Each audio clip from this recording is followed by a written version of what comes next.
All right, so yesterday we stopped at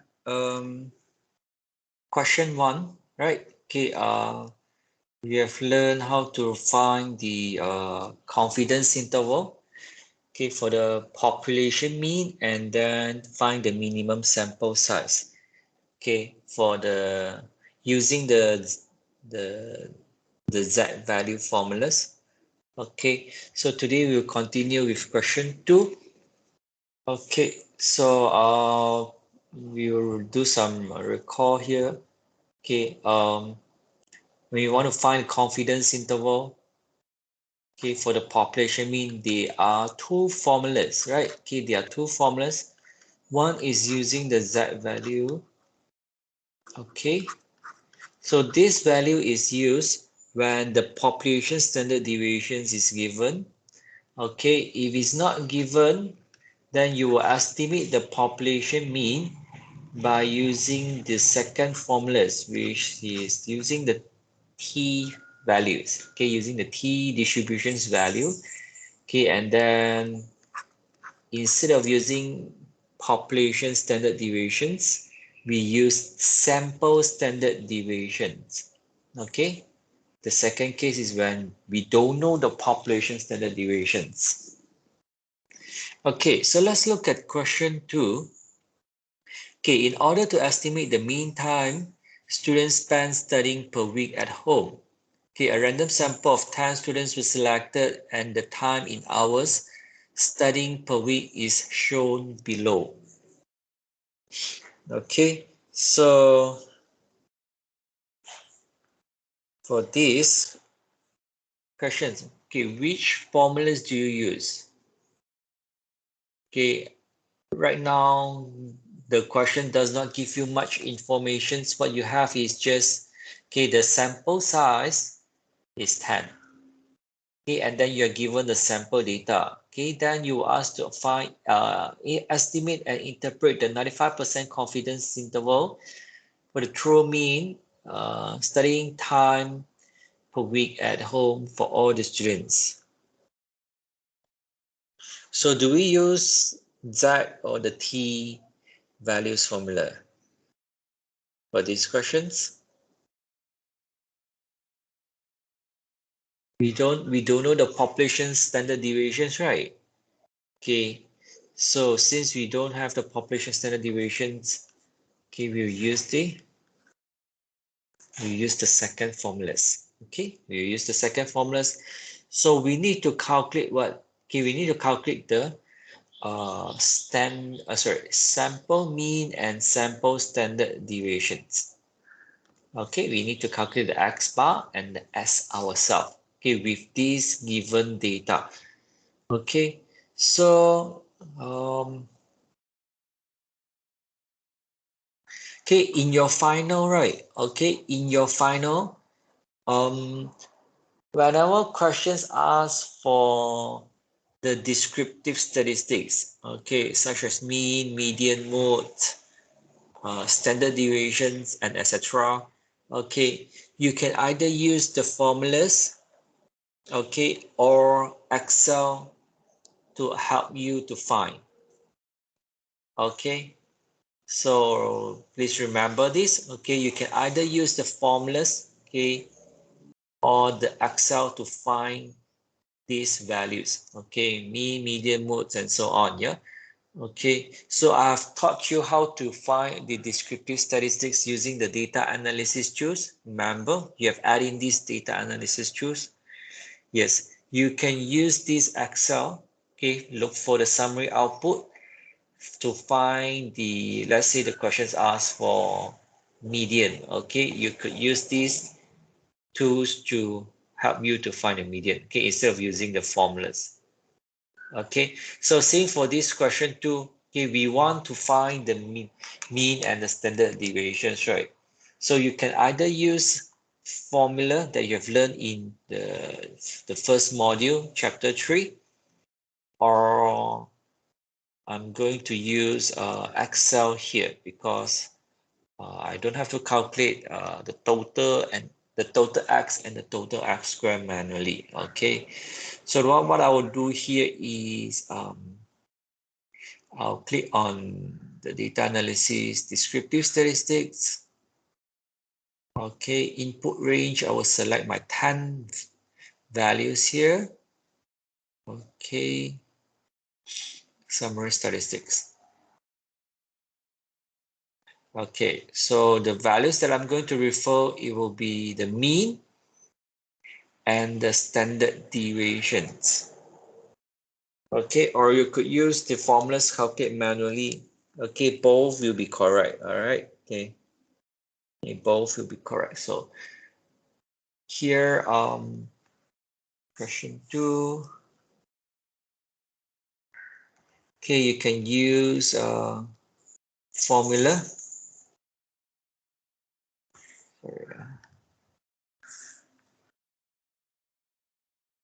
Or using Excel to find the mean and the standard deviations. Okay, so sample mean is what? 10.7.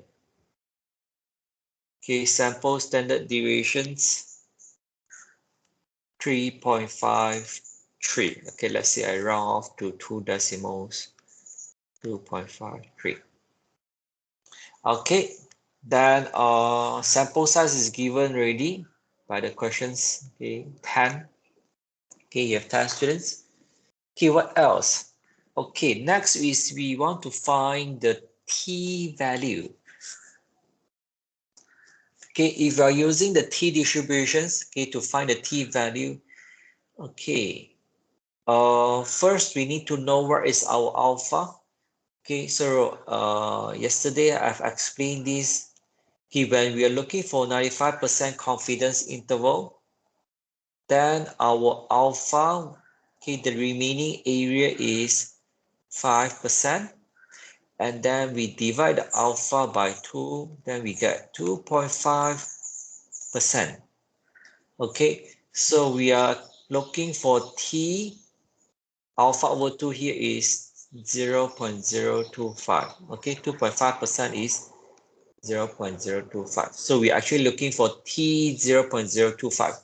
So if you look at your t distributions table, okay, so when we want to find the z value, okay, remember I say look at this, right? To find the z value, look at the degree of freedom equals to infinity, the last row. Okay, but for t value we don't look at infinity anymore. Okay, we don't look at infinity anymore. We will look at the corresponding degree of freedom. Okay, how do we find the degree of freedom for t value? Okay, so the degree of freedom for t value is n minus 1. Okay, so you could make a note here. Okay, when you want to find the t value, right? Okay, degree of freedom is equals to n minus 1. Okay, so right now our sample size is 10. Okay, so 10 minus 1, you get 9. All right, so we look at degree of freedom of 9. Okay, which is this row. Okay, go to your t distributions table. Okay, make sure you refer to t distributions table. Okay, df, you look at 9. Okay, how about the area? The area right now is 2.5%, 0.025. So our t value would be 2.262. Okay, we will substitute this value into the t formulas, right? Okay, to calculate the confidence interval. Okay, can you guys follow? Is there any questions here about Yes. on Yes. finding the t value? So here we will use 2.262. Okay, so remember this, for t value, we need to look for the degree of freedom, okay, n minus 1. For z value, we look at degree of freedom infinity. Okay, only one row. Okay, but for T, we have to find the degree of freedom. Okay, so we have all the informations we need already. Okay, now we can substitute it into my formulas, right? Okay, into the second formulas. So the 95% confidence interval for the true mean or the population mean is equals to sample mean is 10.7 plus minus my t value 2.262 and then times sample standard deviations. Okay, we found it using Excel, or you can use formula to get it. Okay, it should be the same. Then divide by square root 10. Okay, so you work on this answer. Okay, so remember smaller values on the left. So on the left hand side you will minus minus the margin of error. Okay, then on the right side you plus 2.262, not enough space. Okay, 2.53 over square root 10. Okay, so calculate this answer and put your answer in brackets. So what is the answers interval that you get? Lower limit would be 8.17. Upper limit would be 13.23. Okay, you should get around this value. Sorry, 3.53 is not, the standard deviation is 3.53. My mistakes, huh? It's not 2.53. So let's change this. 3.53. Okay. Okay, based on the Excel 3.53.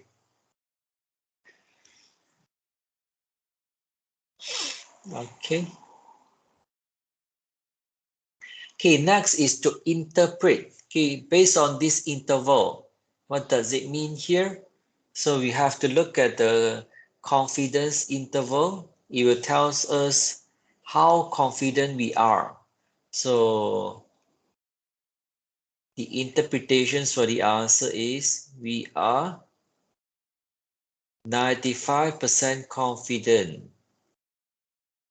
Okay, that the true means time studying. Okay, so you could copy the sentence from the questions. Okay, we are 95% confidence that the true mean time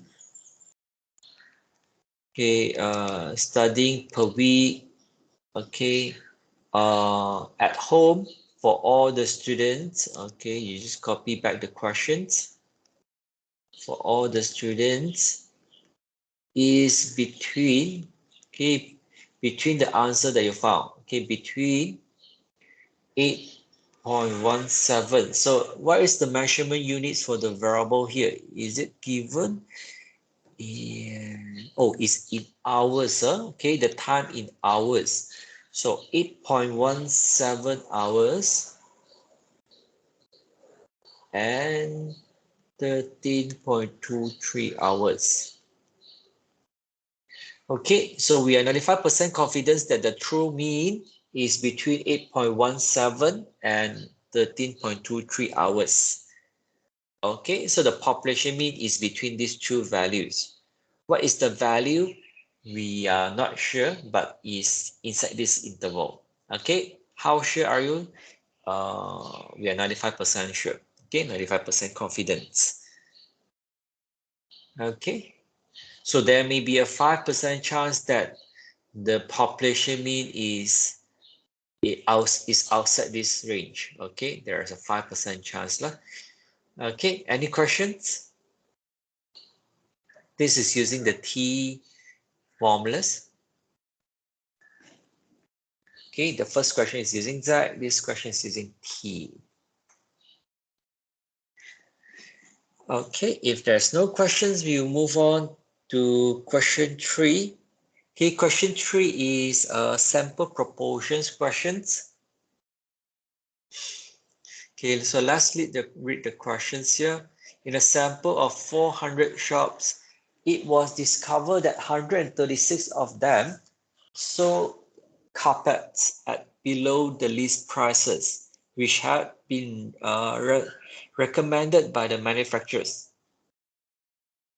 Okay, estimate with 95% confidence. Okay, the true proportions of shops selling carpets at the below the list price recommended by the manufacturers. Okay, so if you look at the formula list, okay, so remember there are actually 3 formulas. Okay, 2 formulas to estimate the population mean. Then there is 1 formula. Okay, we are going to use this formula to find the interval for the population's proportions. Okay, so Z plus minus, P hat plus minus Z times the square root P hat Q hat over N. Okay, so you can write down the formulas if you want. P hat is equals to, P is equals to P hat plus minus the Z value times square root P hat Q hat over N. Okay, so the P hat here refers to the sample proportions. Okay, the sample proportions, yeah. Okay, so let's solve question 3. Okay, first we would want to find what? Sample proportions. What is the sample proportions here? Okay, out of 400 shops, 136 of them sold carpets below the list prices. So the proportions of shops, sample proportions of shops sold carpets below the list prices is 136 out of 400. Okay, so our sample proportions would be 0.34. Okay, what is next? Okay, once we find our P hat, we can find our Q hat. Okay, so Q is 1 minus P. Okay, similar to the binomial distributions. So 1 minus 0.634, you get 0.66. Okay, so looking at the formulas, what else we need? Okay, sample size we have already. Sample size is 400. Okay, we need the Z value again. Okay, the Z value. So this Z value is the same as the first questions. So we are looking for 95% confidence interval here. So the remaining area is the alpha 5%. Okay, then remember we have to divide the alpha by 2 for the left and right hand side. So each side you will have 2.5%. Okay, so where is our Z value for 2.5%? Okay, we have to look at the table again. And since this is a Z value, we go look at the last row. Okay, the last row. How about the area? Area, we look at 0.025. So our Z value would be 1.96. Okay, 1.96.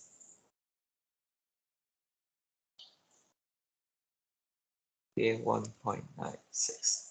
So you check with the formulas. Okay, we have all the informations done already. Then we can substitute inside. Okay, we can substitute all this value into the formulas already. Okay, so the 95% confidence interval for the population's proportions is equals to sample proportions plus minus the Z value multiply by the 0.34 P hat first, followed by Q hat, then divide by N, 400. So left hand side you will minus, okay, the lower limit you will minus and then upper limit you will plus, yeah. Okay, so straight away write down the answers that I found. Okay, answers that I got is 0.294 for the lower limit, and then 0.386.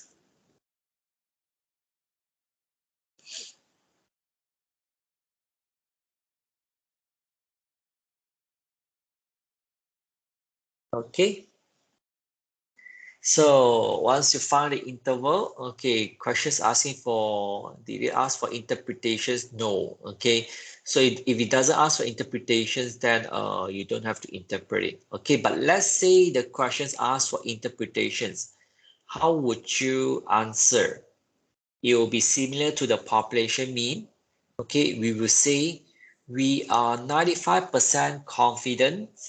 Okay, the percentage right now is the same, right? 95%.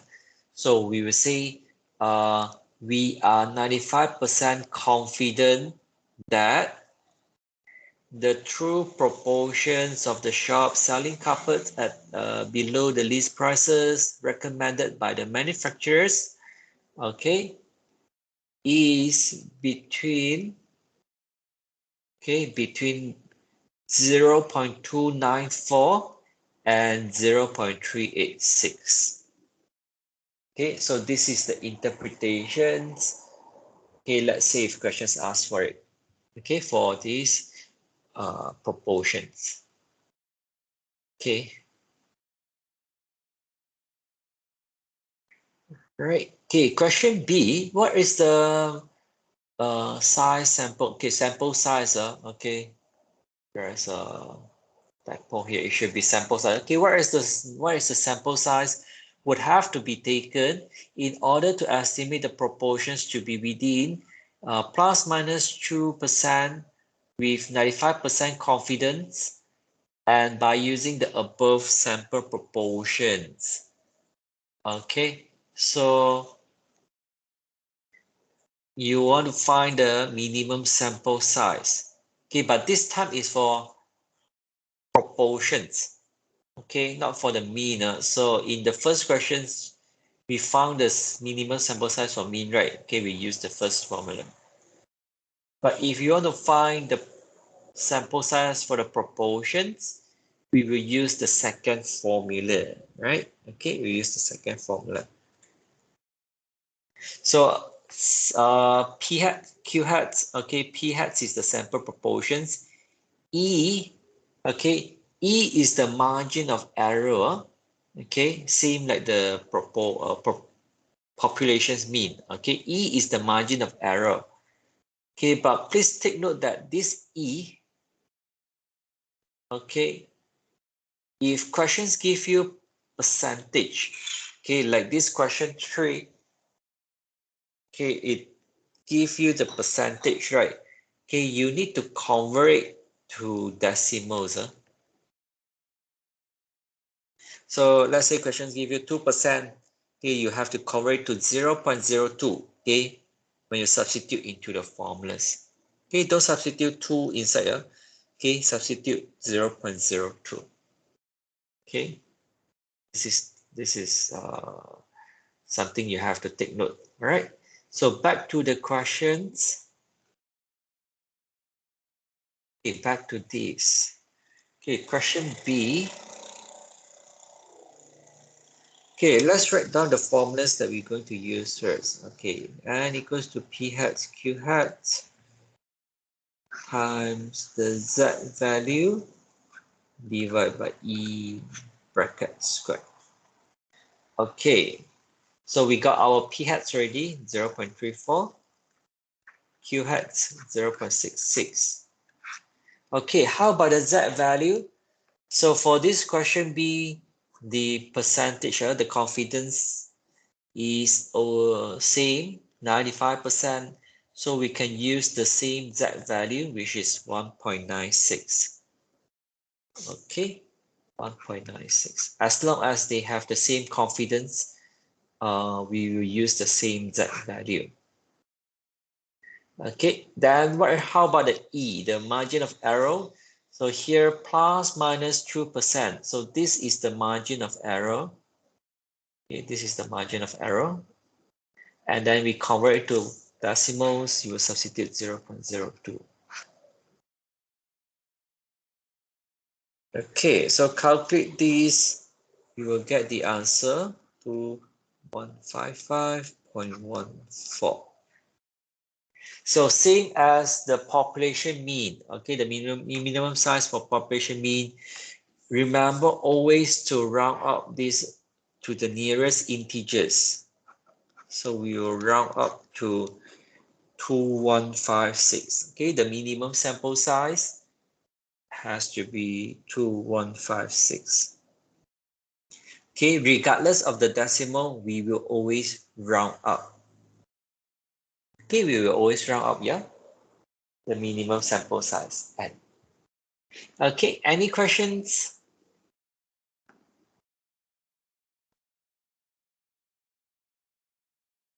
So far, is there any questions for these proportions?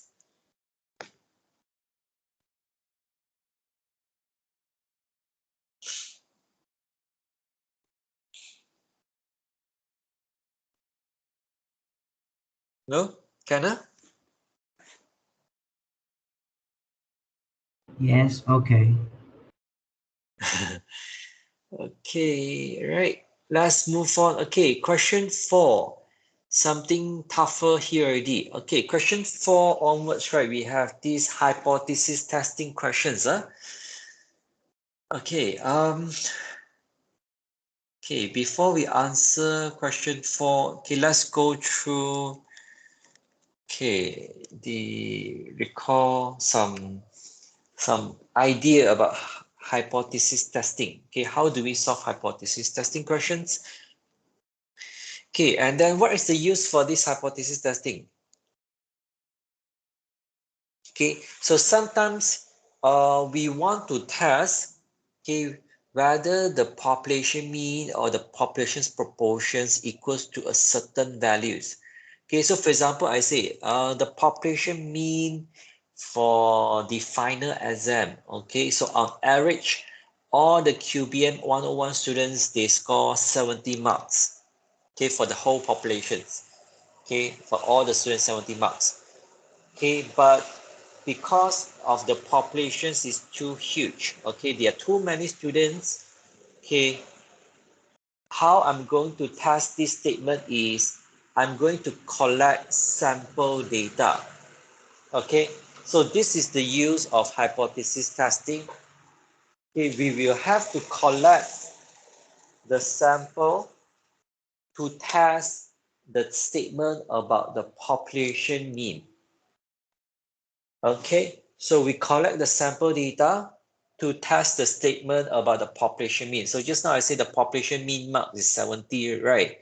So I'll collect the sample data, we calculate our sample mean. Let's say our sample mean I get is 65. So is this 65 different from 70? So I want to test it using hypothesis testing. Okay, see, is it statistically different? Okay, from the statistic point of view, is it different from the population mean? Okay, that's the idea of hypothesis test. So let's look at the steps first. Okay, for hypothesis testing.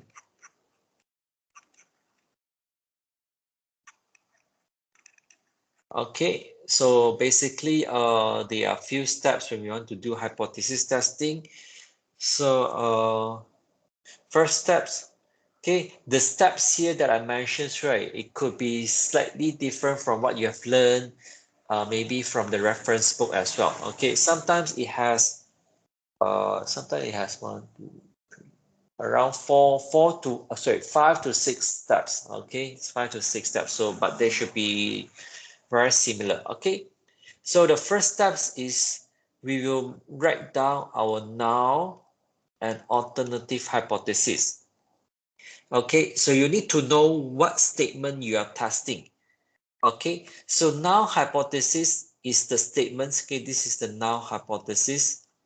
H1 is the alternative hypothesis. Alternative hypothesis. Okay, null hypothesis is the statement that we assume to be true. Let's say I say that the population mean max is 70. Okay, so my null hypothesis is the mean is equals to 70. Okay, so this is a statement that I give and we assume it is true. Okay, at first we assume it is true. Alternative hypothesis is another statement, okay, about the population mean when we reject our null hypothesis. Okay, so it's something that we want to prove, okay, the opposite of the null hypothesis. Okay, so let's say my alternative hypothesis is I want to prove, okay, for example, I say my mean marks is 70, right? So my alternative hypothesis is, sorry, 70. I'm already writing 0. Okay, so my alternative hypothesis, let's say I want to prove the mean marks is not 70. Okay, so this is a statement. The alternative hypothesis is the opposite uh, from null hypothesis. Okay, second steps is what? You need to identify the test statistics or the test to use. Okay, so in the syllabus, we have only learned 2 tests here, either Z or t-test. Okay, either Z or t-test. Okay, so under what situations we use Z-test? So the conditions to use Z or T is the same as the previous chapters.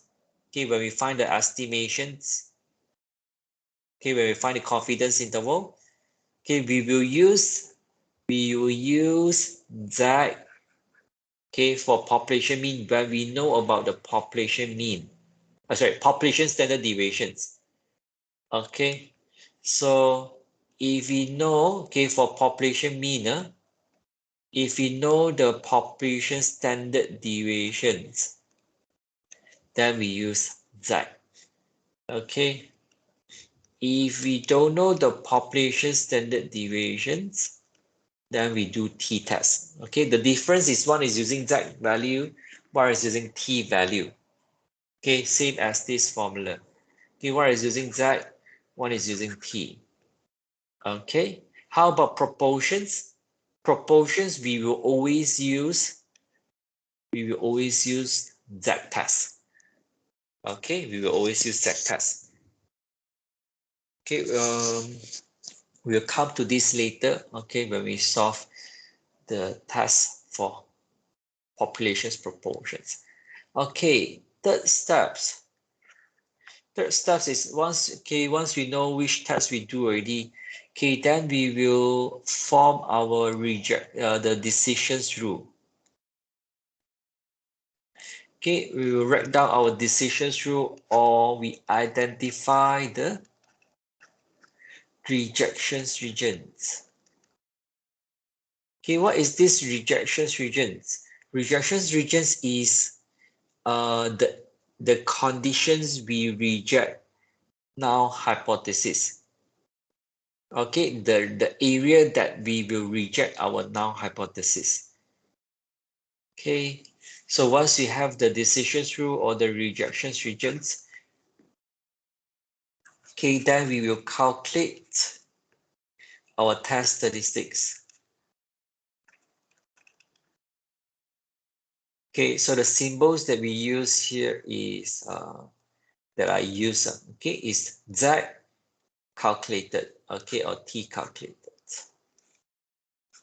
Okay, depends on which test you're doing. Okay, Z-test, you got your Z-test statistics. T-test, then you got your T-test statistics. Okay, so the formulas that we use, right? Okay, you can refer to the formula sheets.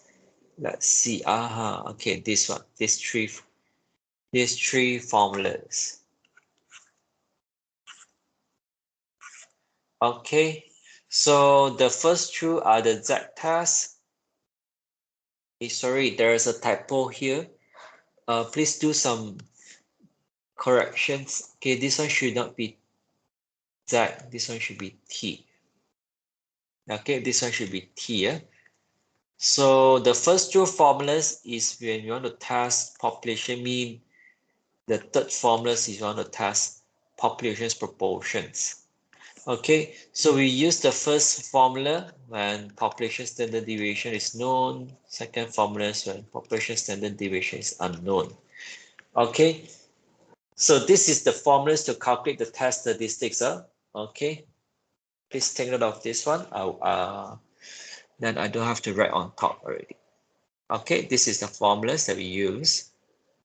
Okay, once we get our test statistics, okay, once we get our test statistics, step 5 is to make decisions. Okay, make decisions. So do we reject null hypothesis or we do not reject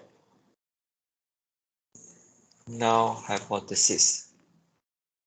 Okay, so do we reject or don't reject null hypothesis?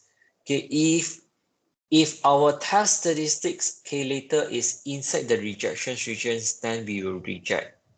Okay, so later when we try the exercise, okay, we will have a better understanding of this. Okay, so once you have the decisions, then step 6, write down the conclusions. Okay, what does it mean when you reject or don't reject the null hypothesis? So basically, these are the steps. Okay, these are the 6 steps. Okay, or 5 steps. Some reference use only 5 steps. Okay, so okay, these are the idea on when you want to do hypothesis testing. Okay, so this is just a recall of what you have learned. Okay, you should have learned this, right? Okay, any questions before we start answering question 4? Can? Okay, let's look at question 4. Okay, experience has shown that the score obtained by students in a particular test are normally distributed with mean score 70 and variance 36. Okay, when the test is taken by a random sample of 49 students, mean score is 71.5, assuming population's variance remains at 36. Okay, so is there sufficient evidence at 5% significance level that these students have performed better than expected? Okay, so first you may want to write down the informations given. Okay, so you have the scores obtained, okay, by the students. Okay, it's normally distributed with 70. Okay, so based on the past experience, okay, the score obtained by students mean by all the students, okay, the population mean is 70. Okay, with the population's variance 36. Okay, so when the test is taken by a random sample of 49 students, okay, n is 49. Okay, we found that the sample mean, okay, this 71.5, right, is based on the sample data. Okay, the sample mean is 71.5. Okay, assume that the population's variance remain the same at 36. Okay, so these questions, okay, Or from here, okay, the last sentence, since you are given the population's variance, okay, you are given the population's variance, or you know the population standard deviations, right? Therefore, what test do you use? Do you use z-test or t-test? We will use a z-test, right? Okay, so these questions we use z-test because population standard deviation is known. Okay, it's given. Huh?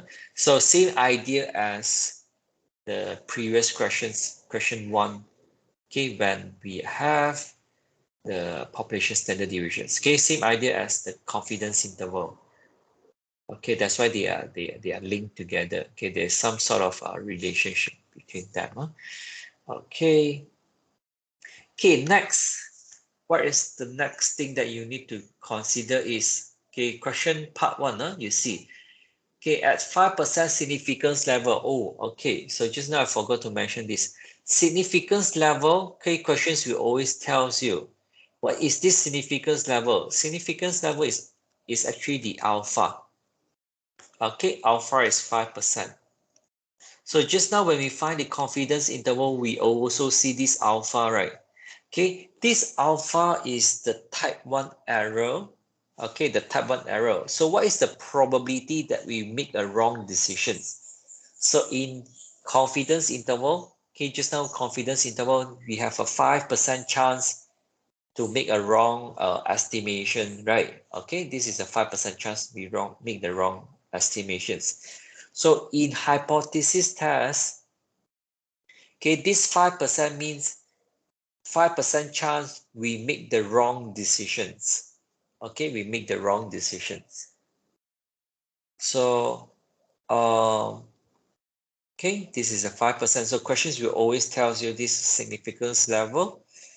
Okay, what is next? Okay, what do we want to test right now? We want to test whether these students, okay, these students have performed better than expected. Okay, so this is actually our alternative hypothesis. Okay, based on past experience, we know that the population mean is 70.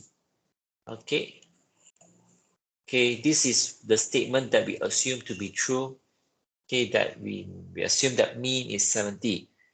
But now what we want to test here is, can we say that these students has performed better than expected now?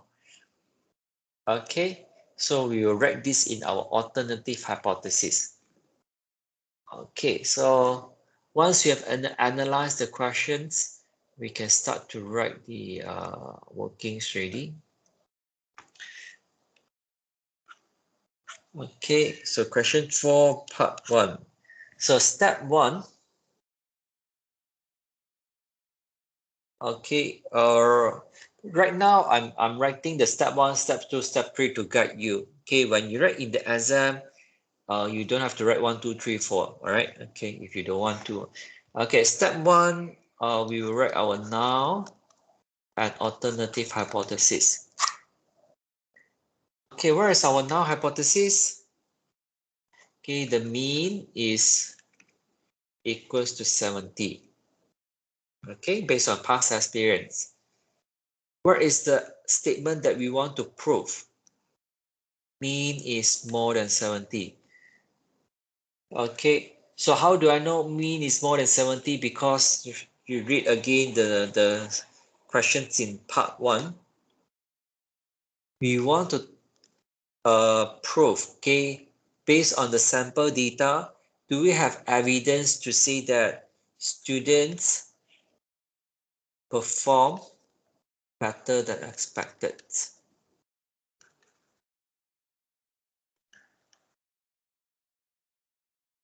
Okay, so when students perform better than expected, their mean marks, right? Their mean marks would be more than 70. Okay, used to be 70, but if it is now better than expected, then it should be more than 70. So that's why I write mean greater than 70. Okay. So, okay, feel free to stop me here if you don't understand any steps. Okay, before I finish everything, then only you ask me. Okay, then it may be a bit too late already. Yeah? Okay, step 2. Identify the test statistics. So do we use Z or t-test here? Okay, we will use Z. I've explained this just now because question tells you the population standard deviations. So we will use the Z test statistics. Okay, so the formulas that we use refer to the formula sheets. We are going to use the Z formula. Okay, step 3. Okay, write down the decisions rule or identify the rejections regions. Okay, here to write down the decisions rule, right? Okay, you need to know what is your alpha. Alpha is 5%, which is 0.05.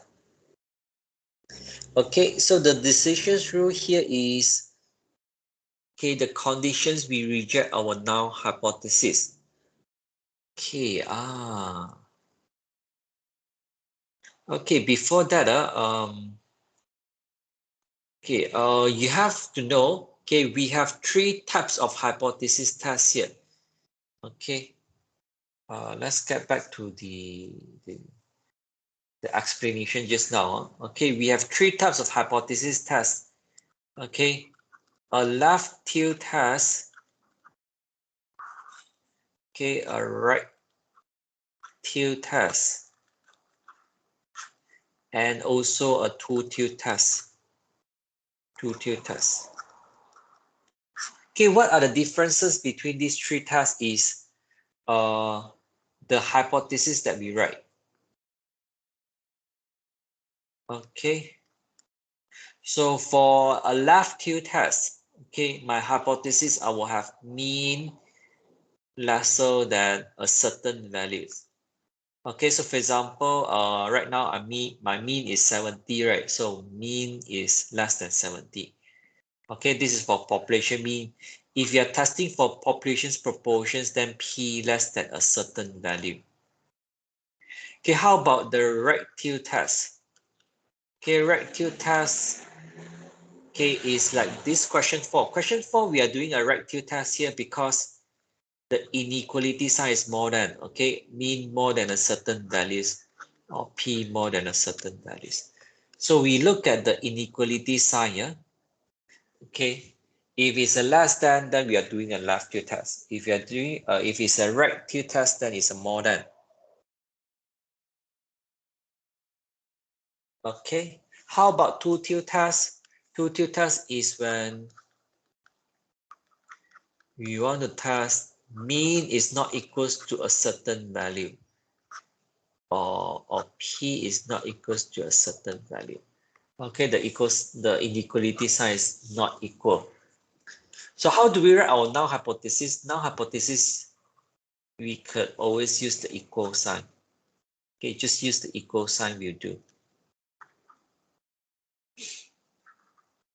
Okay, equals to the same values. Okay, the question mark here is the same value. It could be any value. Please refer to the questions. Okay, like question 4, the value is 70. Okay, so why do we need to know which type of task we do? Because this will affect our step 3, the rejections regions.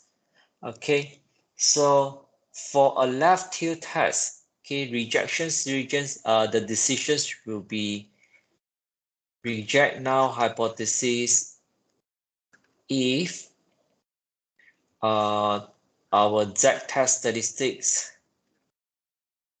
lesser than the negative critical value. Okay, let's say if we are doing a Z test. Okay, if we are doing a T test, then we just change the Z to T.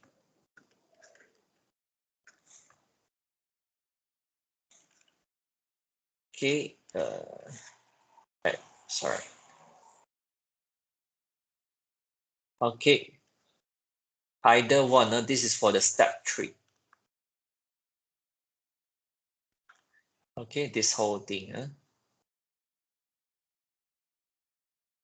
So how about rectile? Rectile, your decisions rule. Okay, the rejections regions will lies on the right side. So you reject the null hypothesis if your Z test statistics, okay, more than the Z alpha, the critical value. Okay, later I will explain this. Okay, reject. If you're doing a t-test, then just change the Z to T. Okay, how about two-tail test? Two-tail test, we are looking at both left and right. So we will reject null hypothesis if our Z test statistics less than negative Z alpha over 2 or Z test statistics more than Z alpha over 2. Okay, so this Z alpha over 2 looks very familiar, right? Okay, when we find the confidence interval, okay, we have looked for this Z alpha over 2 values. Okay, or if you're doing a t-test, just change the Z to T.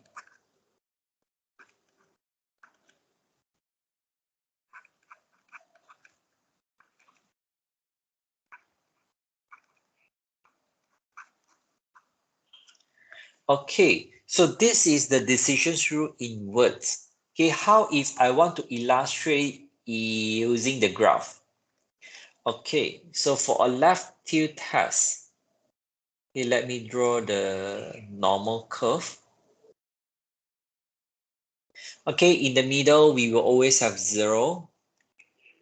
Okay, so if you're doing a left tilt test, then your rejections regions will be on the left hand side. Okay, it will be on the left.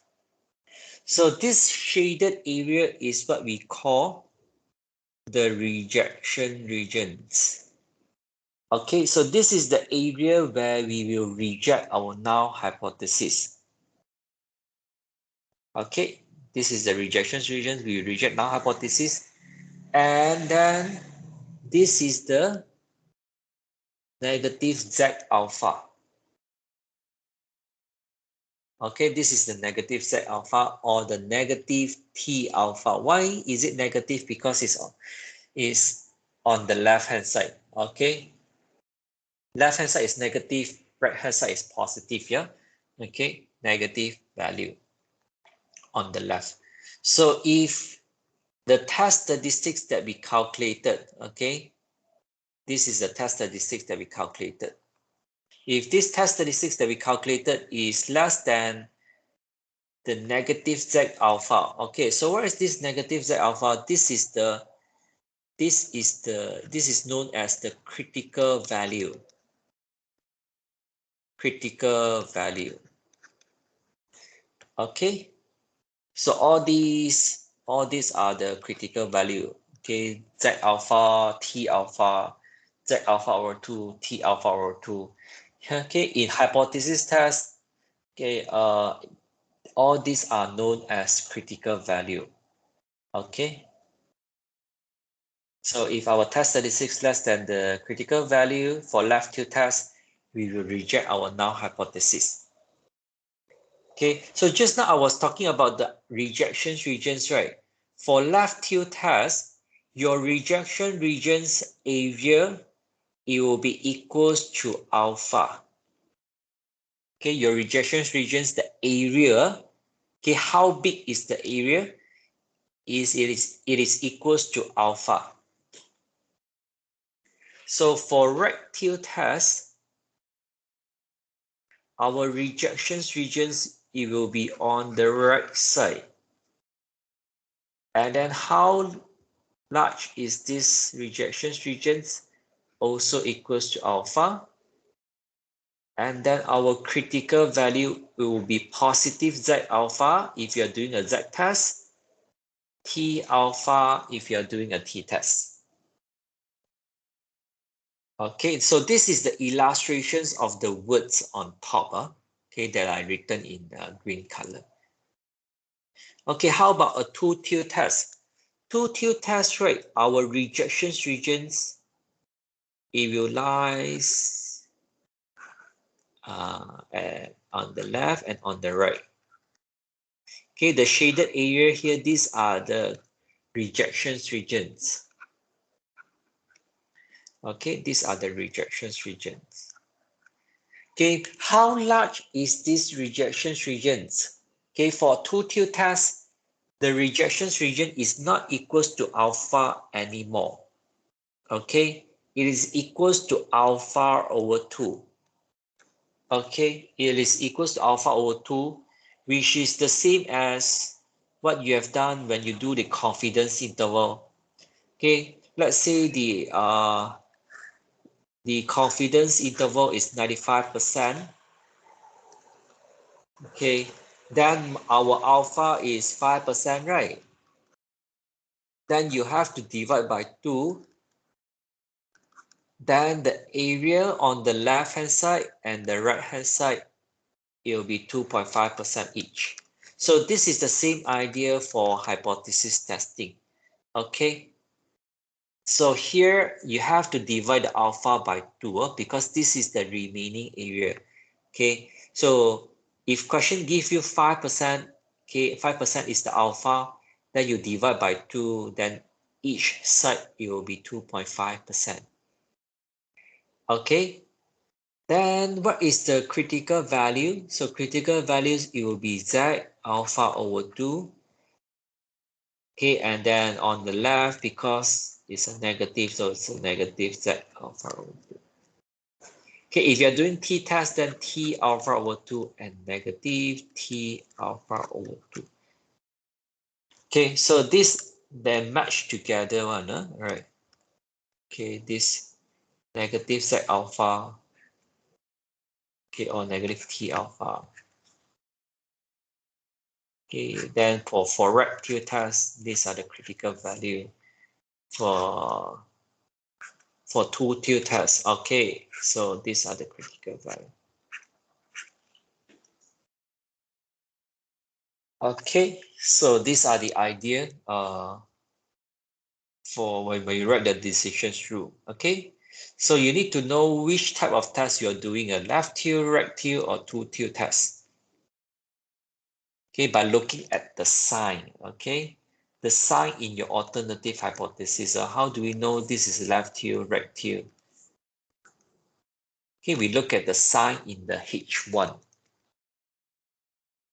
Okay, is there any questions?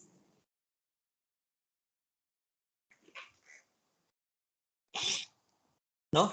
Nothing to ask me? Yes? Not yet.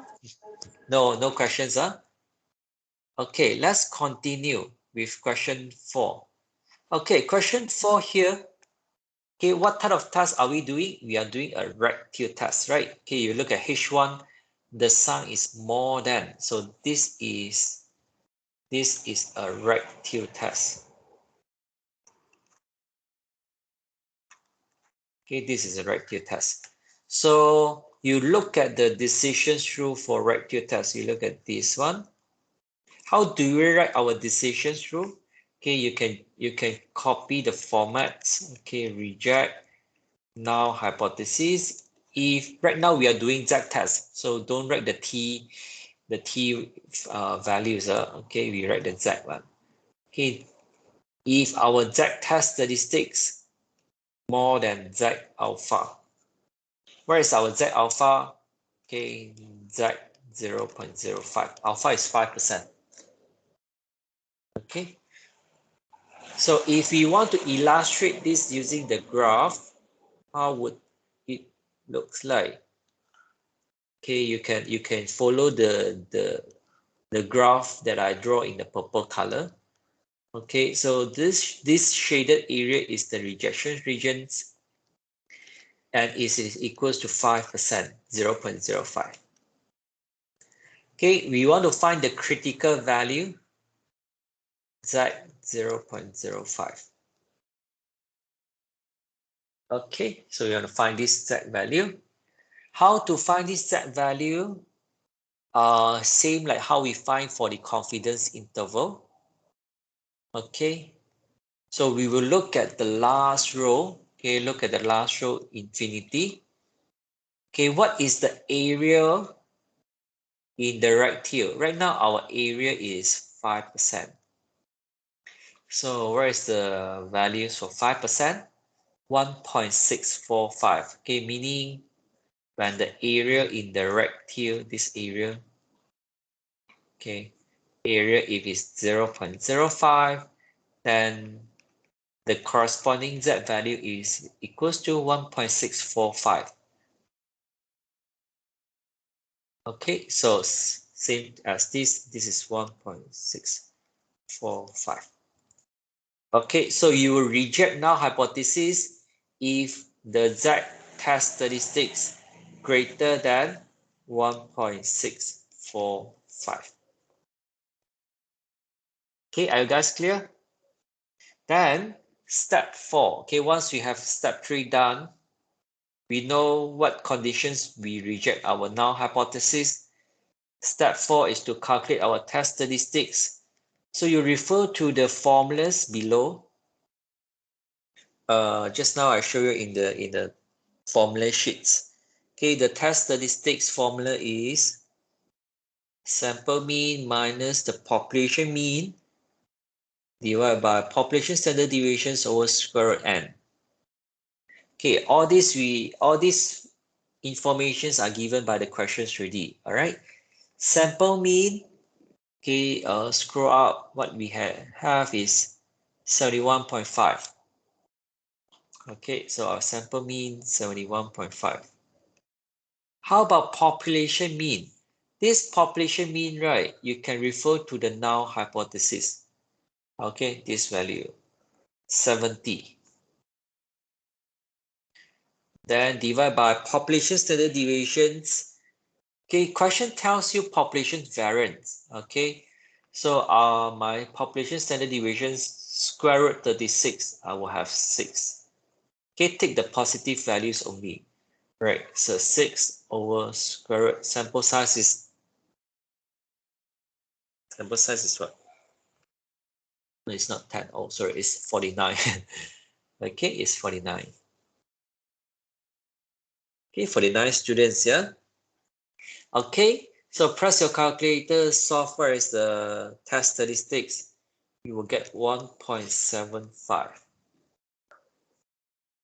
Okay, then move on to step 5, make the decisions. Do you reject or don't reject null hypothesis? Reject. Reject, yes, correct. Okay, so remember our step 3. Okay, refer back to your step 3. What do you write? You write reject null hypothesis if test statistics more than 1.645.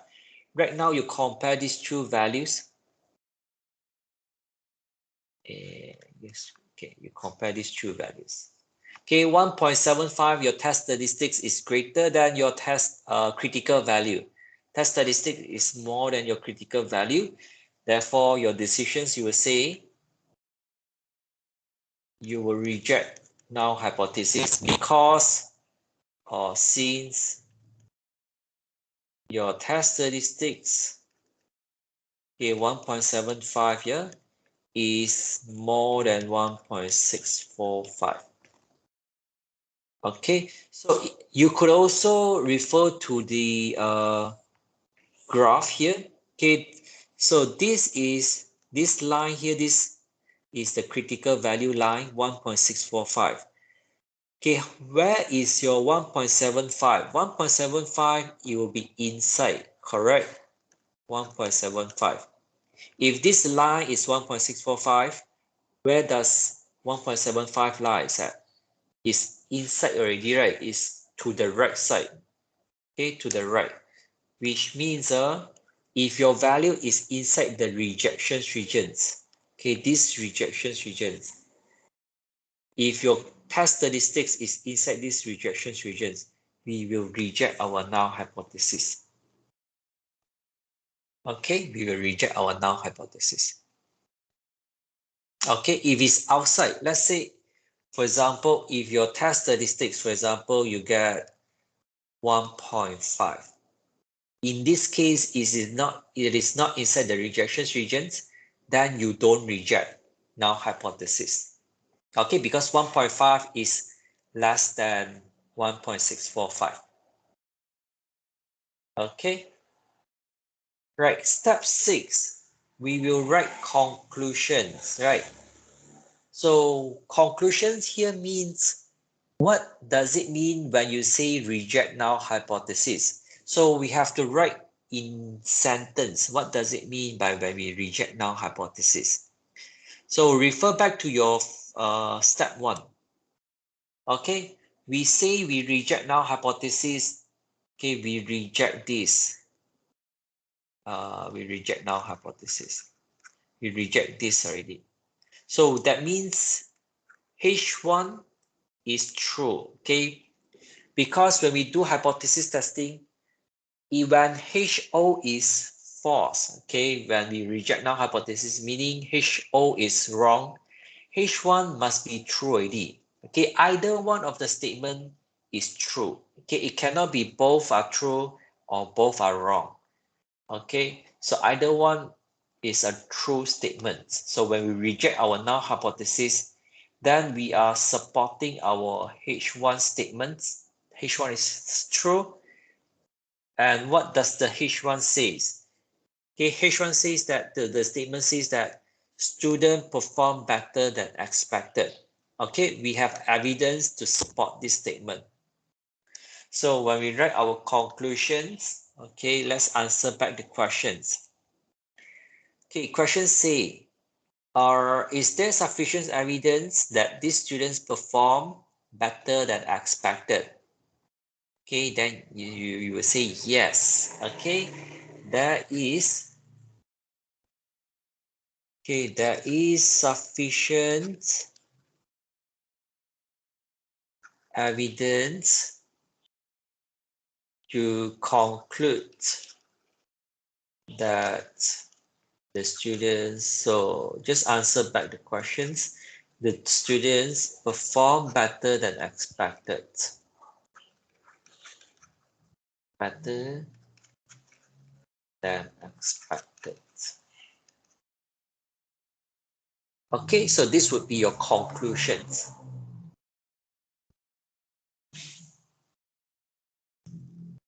Okay, so we don't use any symbols when we write our conclusions, write everything in words. Okay, so when we reject null hypothesis, we have evidence to support our alternative hypothesis, which is the statement saying that students perform better than expected. Okay, all right. So this is the complete working for hypothesis test. Is there any questions?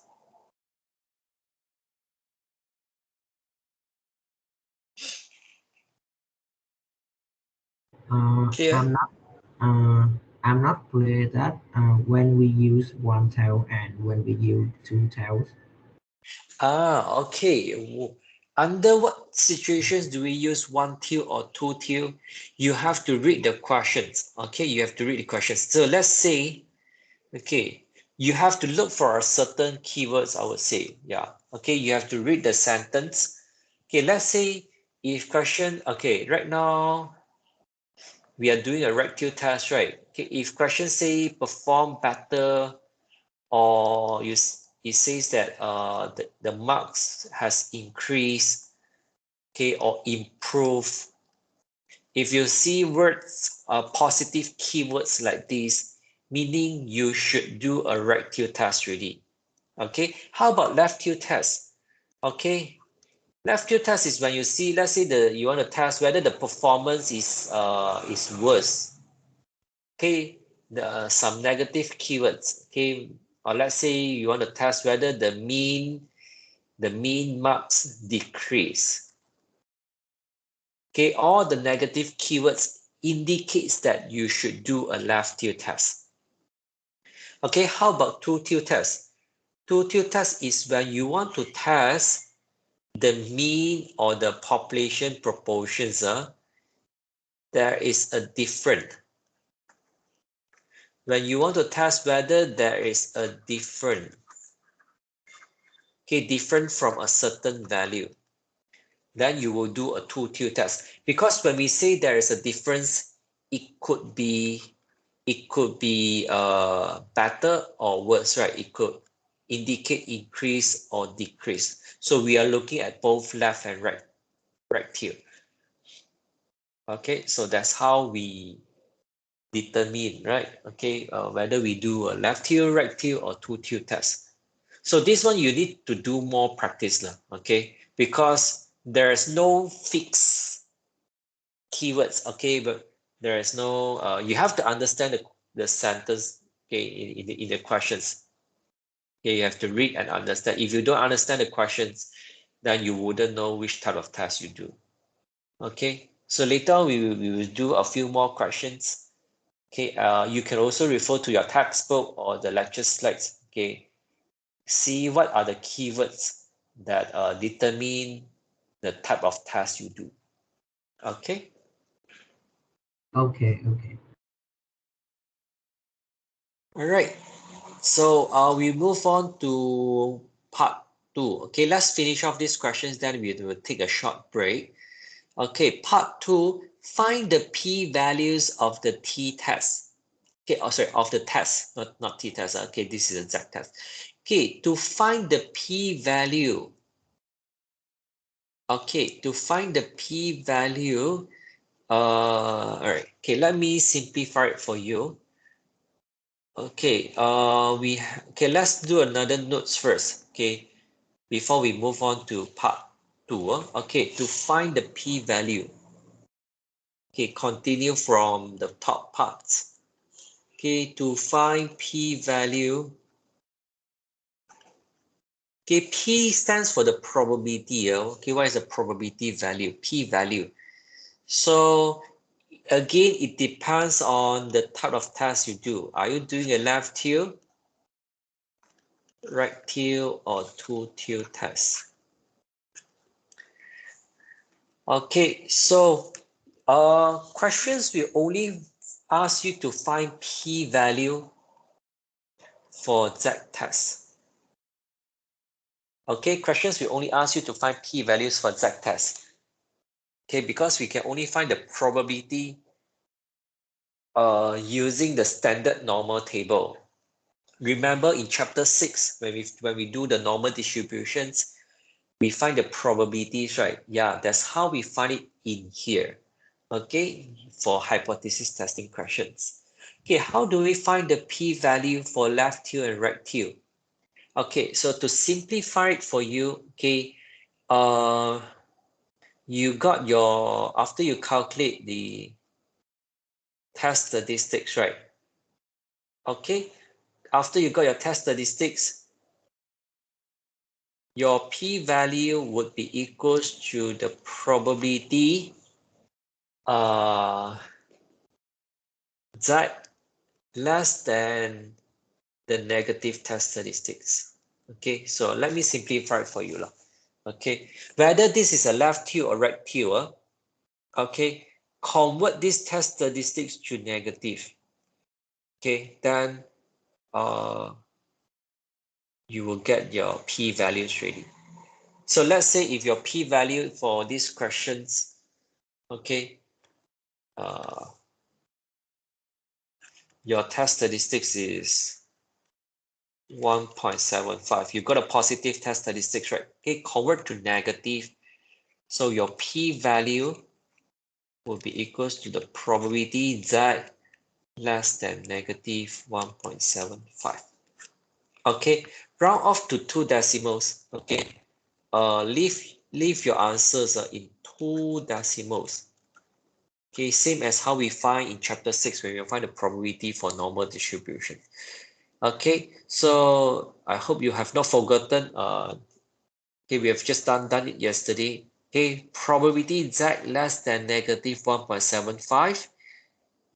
Okay, So we will look at the standard normal distributions table. This is for the Z. Okay, so negative. We look at the first page for negative 1.75. Okay, so here we look at negative 1.7, then 0.05. Okay, so the probability would be wrong columns. This one. 0.0401. Okay, so this is our probability or the p-value. Okay, for negative 1.75. Okay. So 0. Back to D here, 0.0401. Okay. So we got the p-value for left tail or right tail. Okay, how about two tail? Two tail, you have to do something. You have to add in something. Okay, two tail, you have to times 2.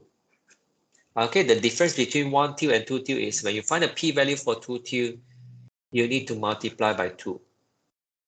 Okay, that's it. Right. So later when we have any questions during two tail test, right? Then you just have to times 2. Okay, for the p-value. Okay, for the probability that you found. Okay, so what is the use for this p-value? Okay, because we can actually make decisions based on this p-value. Okay, we can actually make decisions based on this p-value. So to make the decisions, okay, the decision rule for p-value is actually this. Okay, a general decision rule is that for all these 3 tests, we reject null hypothesis if p-value less than alpha. Okay, so this is the decision rule for all the 3 tests. Okay, if our p-value that we found is less than alpha, okay, then we will reject our null hypothesis. Okay, so whether is it a left tail, right tail, or two tail. Okay, if the p-value that we found less than alpha, then we will reject our null hypothesis. So that's the use of this p-value. Okay.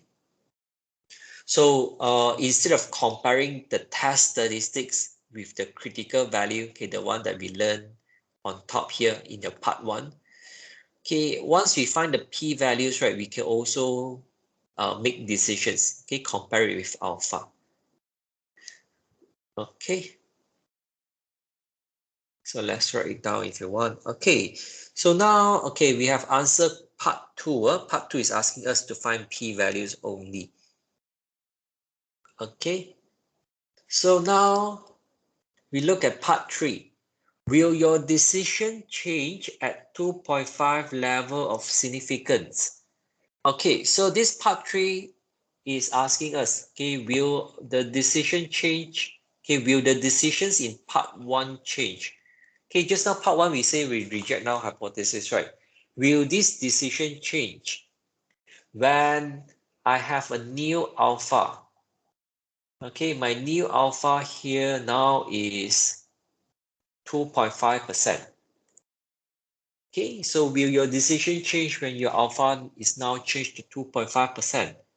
Okay, so what you do is you don't have to repeat from step 1 to step 6. Okay, don't have to repeat the whole steps. Okay, what you do very simple. Okay, our new alpha right now is 2.5%, which is 0.025, right?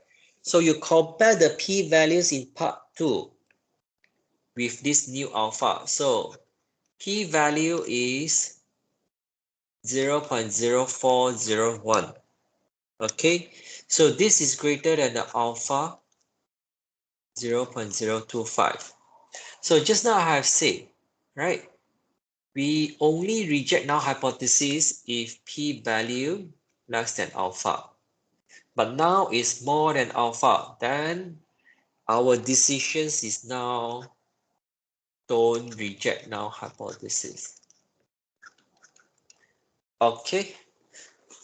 So in part one, we reject null hypothesis.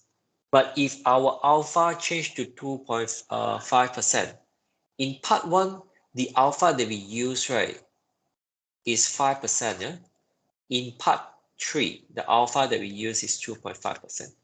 So different alpha will give you different results, different decisions.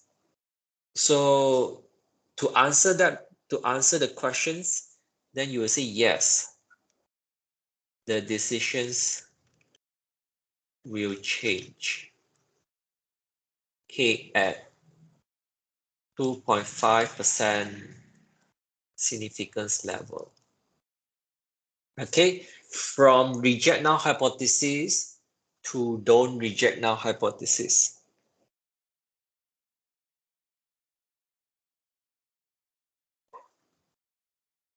Okay. Any questions?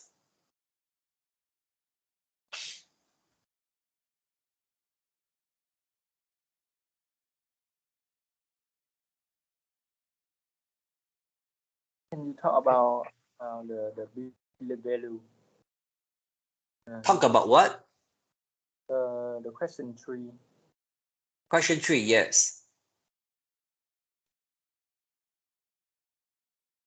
What is your questions? I mean, can you explain again? Can I explain again? Okay. All right. So what questions 3 is asking is that, okay, because in part one we use our alpha 5%, okay, and then we perform the hypothesis test, okay, and then we got our decisions is reject null hypothesis.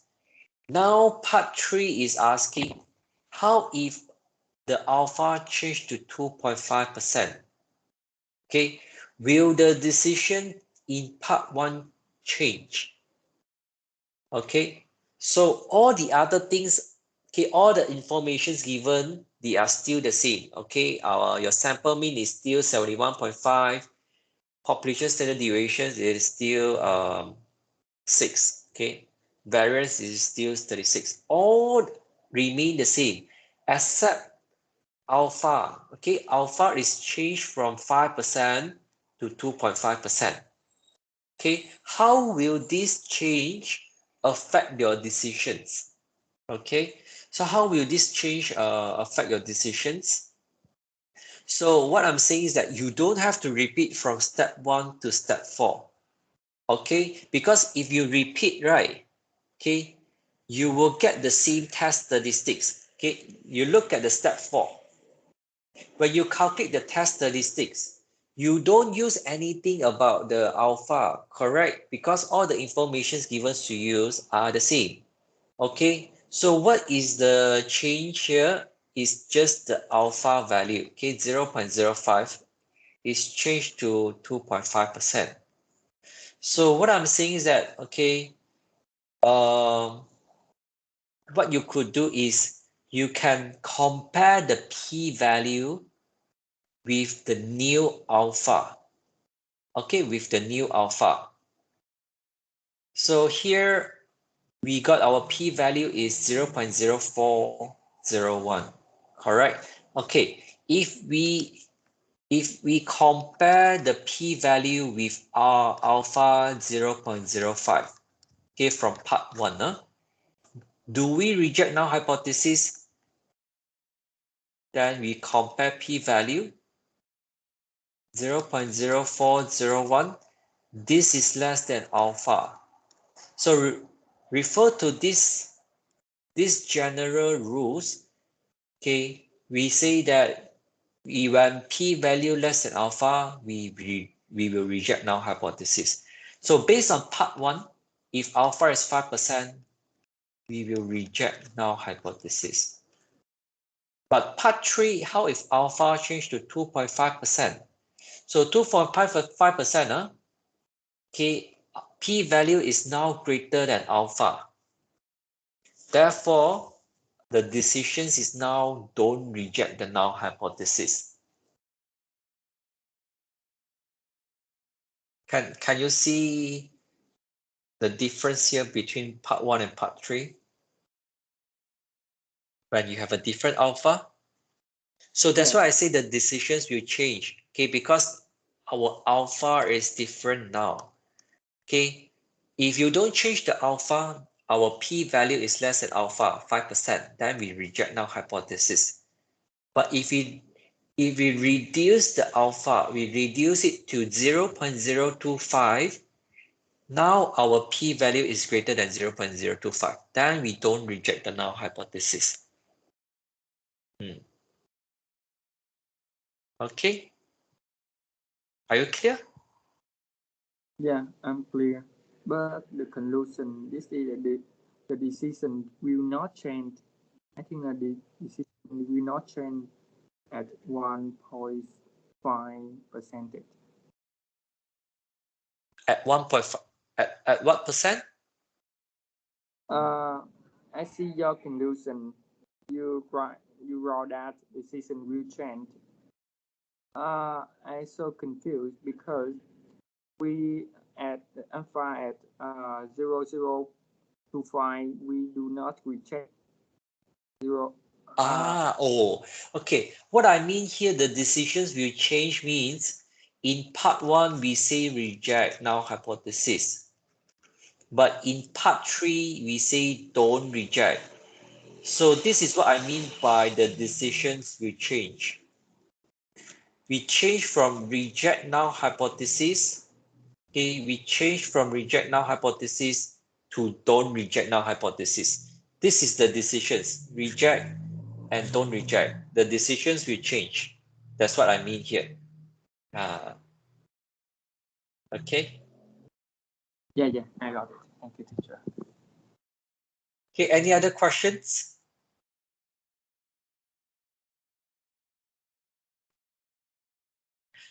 All right.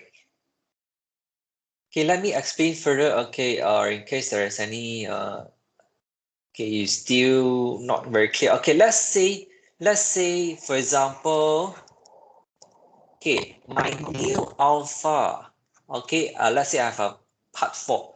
My alpha is now increased to 10%. Questions asked, will the decision change at 10% significance level? 10% means 0.1, yeah? What you will do here is, okay, you just have to take the p-value, compare with 0.1. Okay, 0.04 is greater than 0.1. No, it's not greater than. It's less than. Okay, 0.04 is less than 0.1. So what is your decisions? Okay, when p-value less than alpha, you reject the null hypothesis. Okay, so your decisions is now reject null hypothesis. So you compare part 1 and this, okay, and these decisions.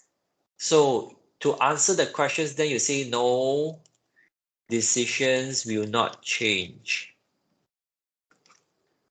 Will not change. That means is same. The decisions is same as part 1. Okay, when we, let's say, increase the alpha to 10%. Okay, so the decisions, it depends on the alpha that we use. Okay, if we reduce, sometimes the decisions will change. When we increase, sometimes remain the same, will not change.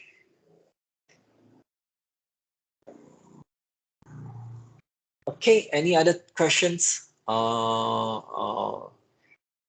If you have nothing to ask, we shall take a break. Okay, are you guys okay?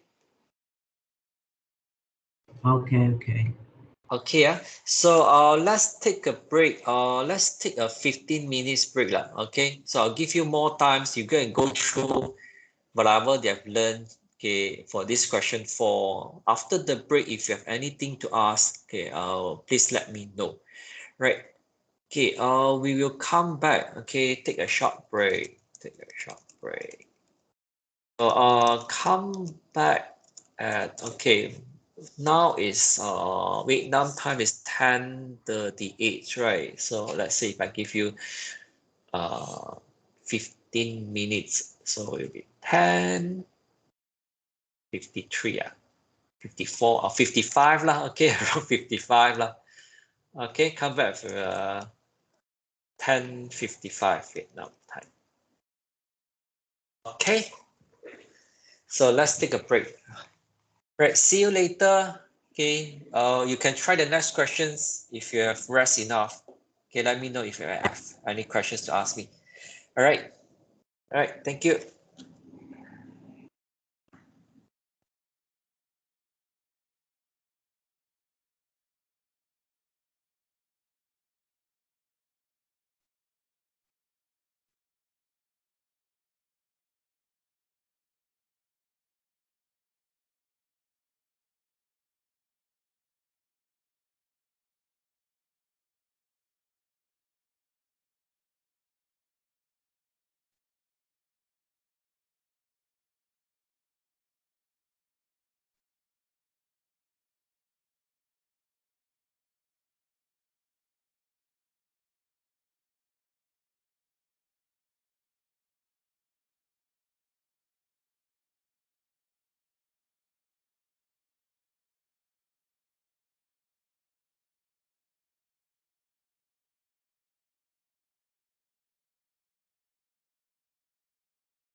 All right. I think it's time. Are you guys ready?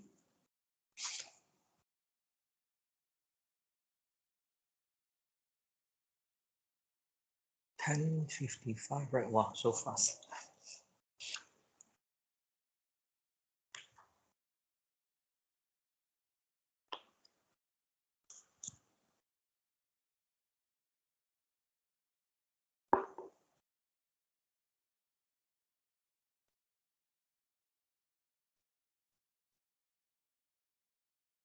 Okay, can we continue to the next questions? Yes. Yes, sir. Okay. So those that I have discussed before the break, is there anything that you want to ask? If not, I'll continue, yeah?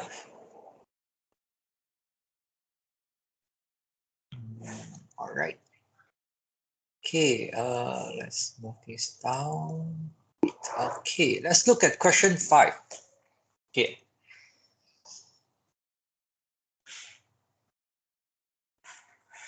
Okay, the mean time spent by all customers in a coffee house used to be 16 minutes. Okay, the coffee house managers claims that the mean time spent by all customers has changed. Okay, the times in minutes spent by random samples of 10 customers in the coffee house are shown below.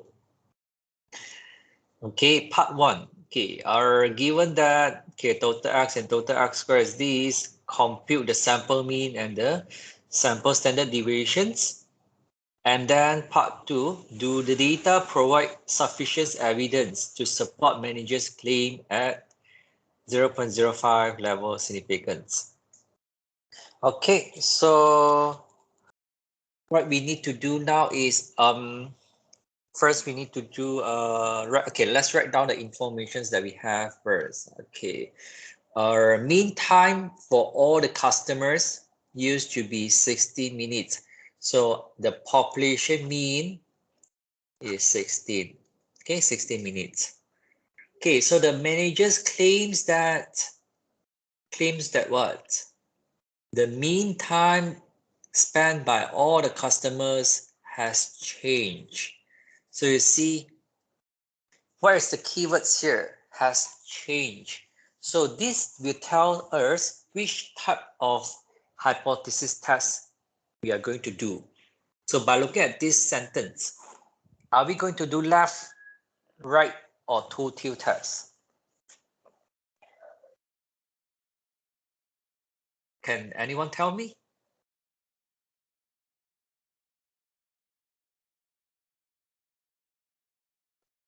Anyone? What do you think? The coffee house managers claims that the mean time has changed. Left tier, right tier, or two-tier test for this, based on this sentence?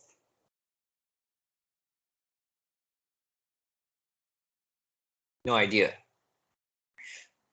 Okay, so when the mean time spent by all the customer has changed, okay, it could means that the mean time has increased or the mean times has decreased. Okay, so when there's any changes, this indicates that we are going to do a two-tier test.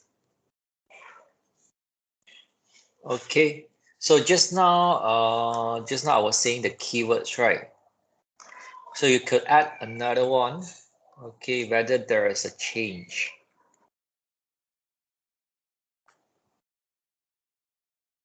Okay, so you have to understand the questions, okay, because there are so many keywords, okay, and then different ways of writing the sentence. So you have to analyze it yourself and then identify which type of test you do. Okay, so the meantime has changed here, indicate that you will have to do a two-tier test. Okay, what is next? Okay, information is sample size is 10 customers, and then you're given the sample data. Okay, so part 1, okay, let's calculate the mean and the sample standard deviations. So you're given the total x and total x squared. Okay, so you could either use the formula, okay, to calculate the mean and the standard deviations. Okay, we have done this in the first day. Okay, when we do the chapter 3 questions, module 1 questions. Okay, or if you know how to use Excel, okay, let me key into the Excel. I use the analysis tools to help us to find. So as I said just now, you could either use formula or you could use Excel, okay, to find all these descriptive statistics.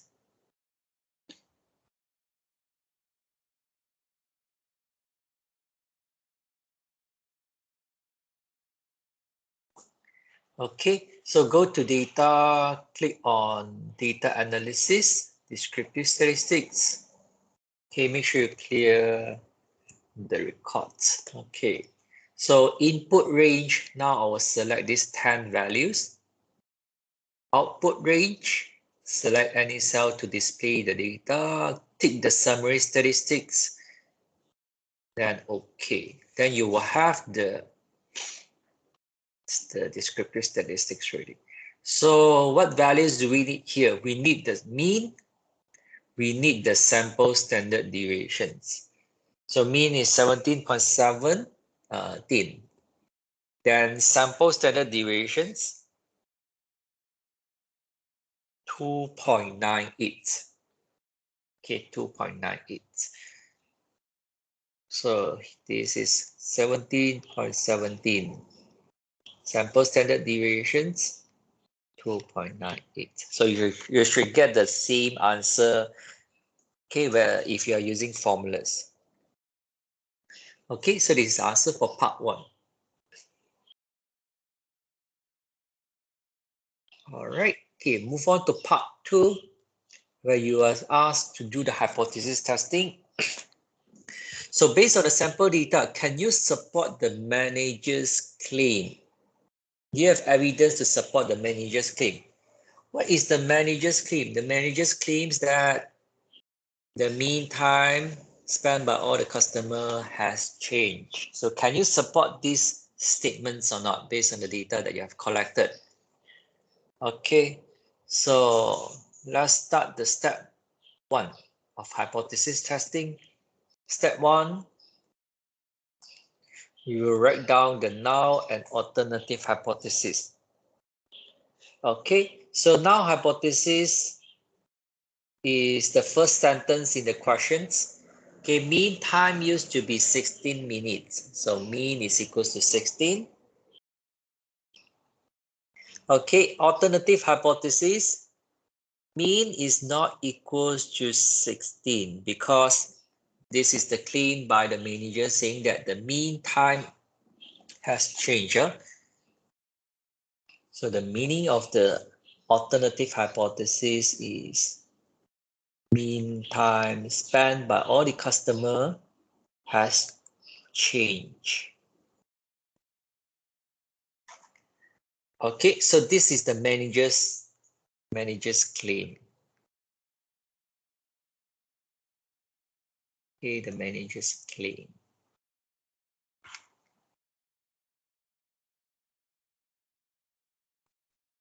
All right. Step 1 done. Okay, step 2. Are we going to do Z-test or T-test? Okay, so to determine Z-test or T-test, you need to know, okay, the standard deviations, right? Do we have population standard deviations? No, we don't have. Okay, so population standard deviation is unknown. We have only the sample standard deviations. Therefore, we will use conduct t-test. Okay, step 3 is to write down the decisions rule. So where is the alpha for these questions? Alpha level of significance is 5%. Okay, so if you're not familiar with the steps, okay, you can refer to this on how to write the decisions through. Okay, right now we are doing a two-tier test. Okay, a two-tier test for t-test. Okay, so this is the one that we're going to write, this one. Okay, so we write reject null hypothesis if the t-test statistics more than t alpha over 2 or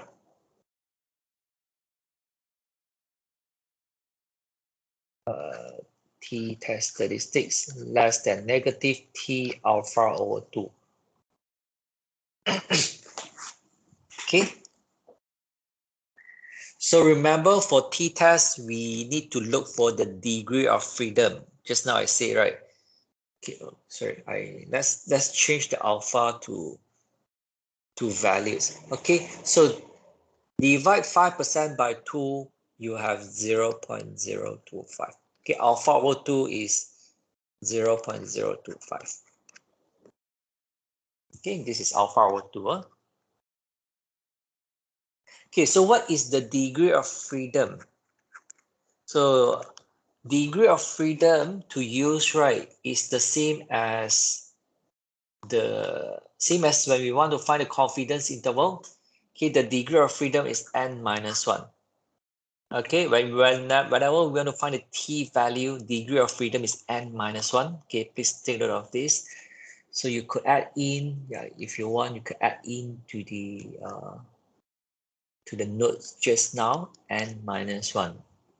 Okay, so take note of this. Oh, why am I using this? Okay, this one. Okay, n minus 1. For all the three types of tests, left tail, right tail, two tail, okay, all are n minus 1. Okay, back to these questions. So here our n is 10, right? So 10 minus 1. Okay, you got 9, yeah? Okay, degree of freedom is 9. So let's look at the statistical table.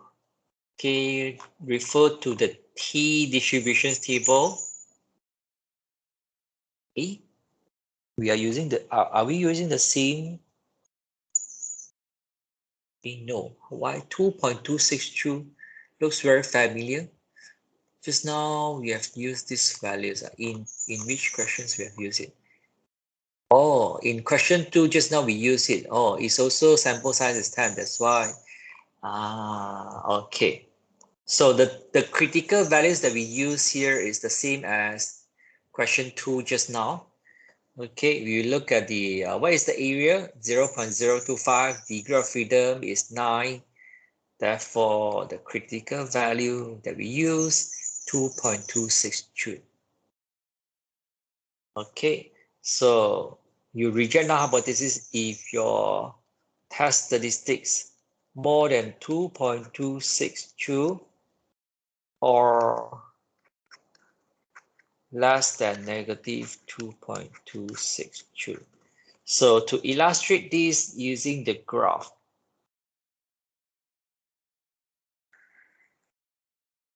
okay, so middle is always 0, rejections region is on the left and on the right side. Okay, so these are the rejections regions, which is the alpha over 2, which is 2.5%, 0.025. Okay, 0.025. Left and right, 0.025. Yeah. Okay, so this is our T alpha over 2, which is 2.262, the critical value, 2.262. And on the left hand side, you got negative 2.262. Okay, this is our step 3. Step 4 is to calculate our test statistics. So refer to the formula sheets below. Okay, just now I've shown you, okay, what formulas do we use here? Okay, we take the sample mean minus the population mean divided by sample standard deviations over square root n. Okay, so this is the formula we use. Okay, sample mean we have found it in part 1. Okay, 17.17. Okay, the population mean, remember, you could refer this value, refer to the null hypothesis. So minus 16 divided by S. Okay, S is, okay, refer to part 1 also. We found 2.98. Then over square root 10.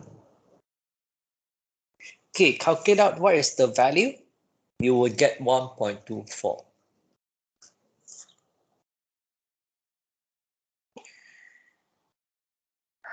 All right, okay.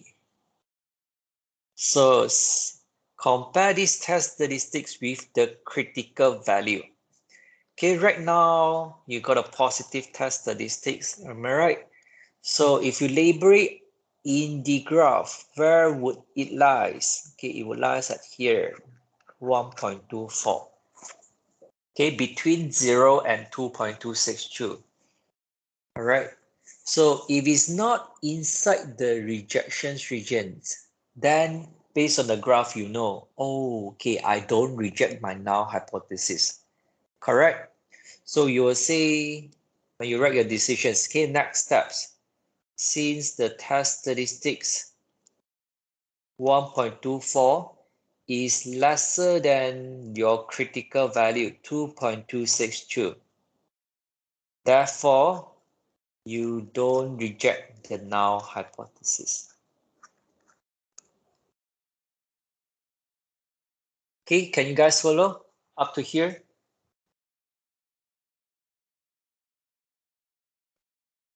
Yes, okay. Yes, can, all right.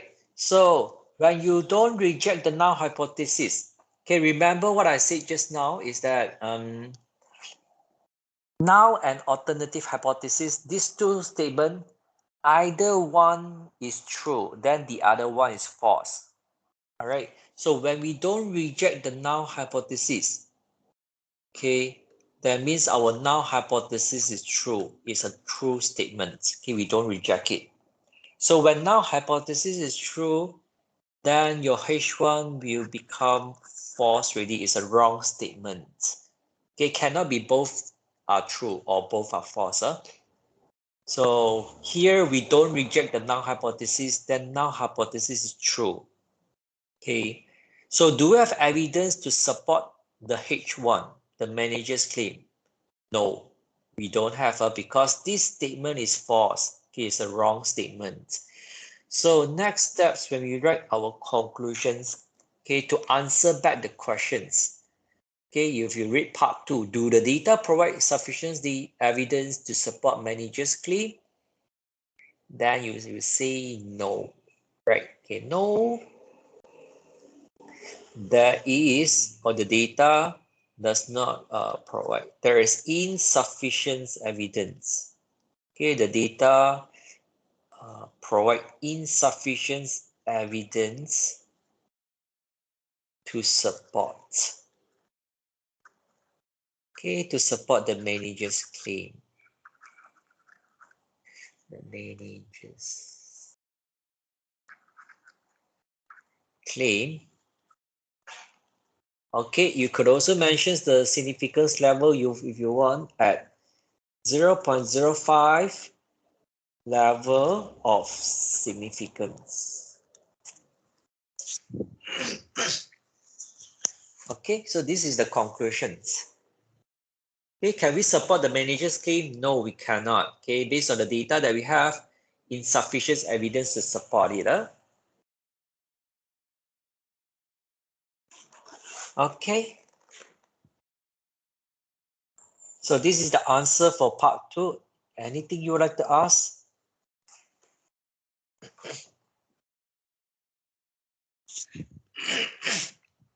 Oh, sorry.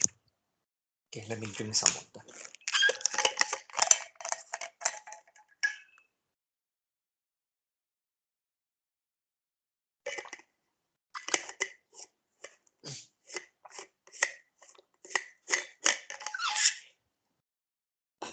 Okay, no questions? Clear, understand? This is the hypothesis testing for t-test. Okay, can we move on? Okay. Okay. Sure. Okay, let's look at question 6. Okay, so question 4, we have done a right tail. Question 5 is a two tail. Okay. Yeah, this is a two tail test.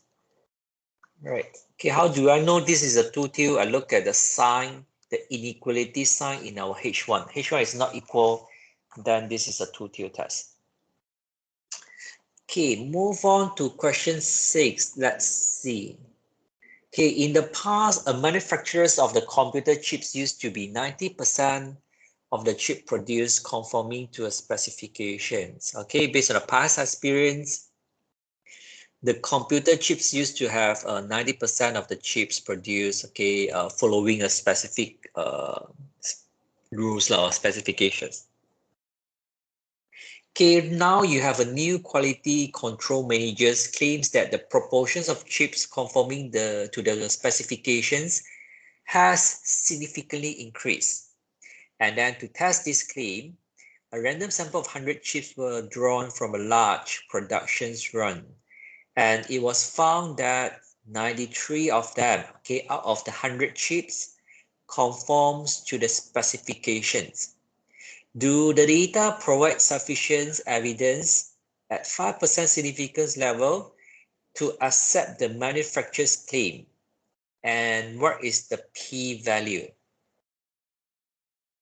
Okay, so let's analyze these questions. Okay, what does the first sentence tells you? Okay, so this is a proportions questions. Okay, this is a proportions questions. This is not a population mean. Huh? Okay, we are looking at the proportions. Okay, first sentence tell you, okay, based on a past experience, populations proportions. Okay, out of all the computer chips, okay, 90% of them, okay, they conform to the specifications. That means the chips meets the requirement. Okay, maybe it's up to the standard. Okay, but now you read the second sentence. The new quality managers, okay, claims that the proportions, okay, has significantly increased. So based on the second sentence, okay, this will tell us which type of test we do. Left tail, right tail, or two tail? Right tail. Right tail, correct, because of the words increase. Okay, used to be 90%, but the manager says now, okay, the proportions has increased. So you want to test this manager's statement. So you will conduct a test. You collect a sample 100 chips.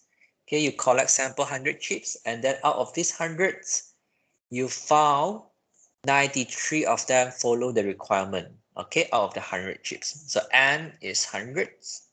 Okay, then you could use these informations to find the sample proportions. Okay, so if you read the questions, do the data provide sufficient evidence to accept the manufacturer's claim? Okay, or the managers lah. Okay, it should be the managers.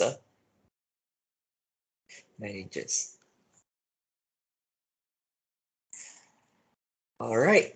So let's question. This is for question 6. Okay, let's use the color.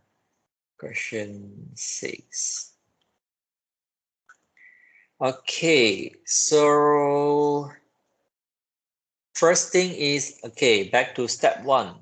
So when we are doing hypothesis testing, basically the steps are more or less the same. Okay, for either you're doing mean or proportions. Okay, the steps are the same. Okay, but the symbols that we use, okay, are different. Yeah. Okay, do not use the mu symbol. Okay, here we use P. Okay, used to be 90%. So P is equals to 0.0 Okay, 0.9 used to be 90%. Okay, what is the manager's claim? Has increased, right? The proportions has increased. So the sign we use is more than 0.9 because the manager's claims that it has increased. So this is a right tail test questions. Okay, a right tail test. Okay, so make sure you understand what you're writing when you write the hypothesis. Okay, this is the manager's claims. Okay, it claims that the proportions. Okay, the proportions of what? Proportions of chips. Okay, conforming to the specifications has significantly increased.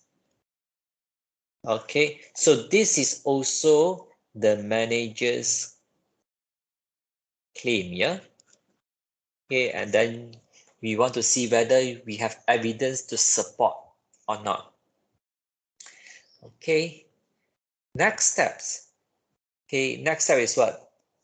Oh, yeah, just now I was talking about this. Okay, proportions.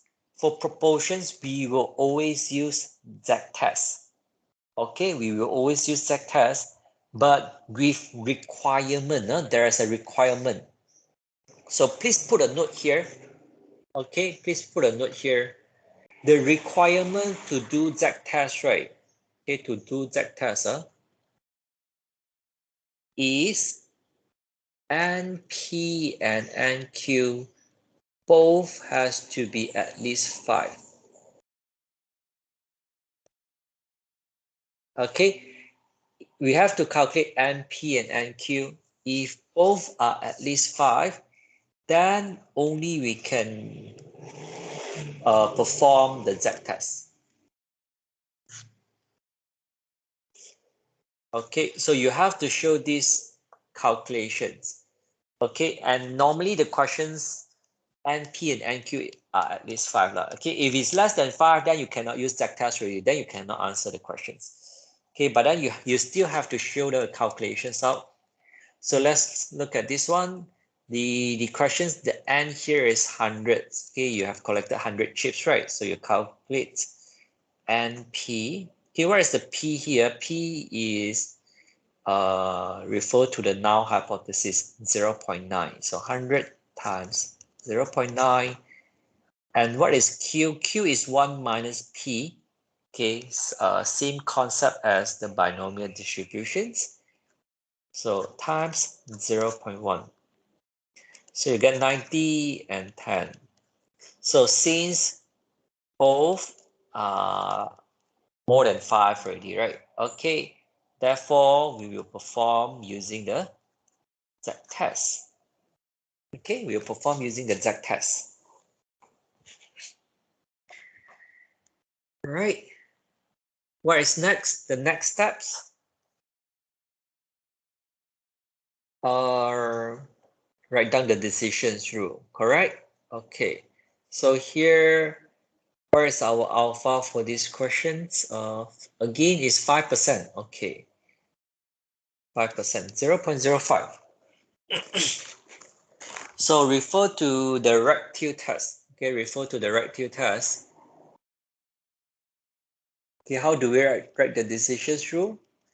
Reject null hypothesis if the test statistics more than the critical value z alpha, z 0.05.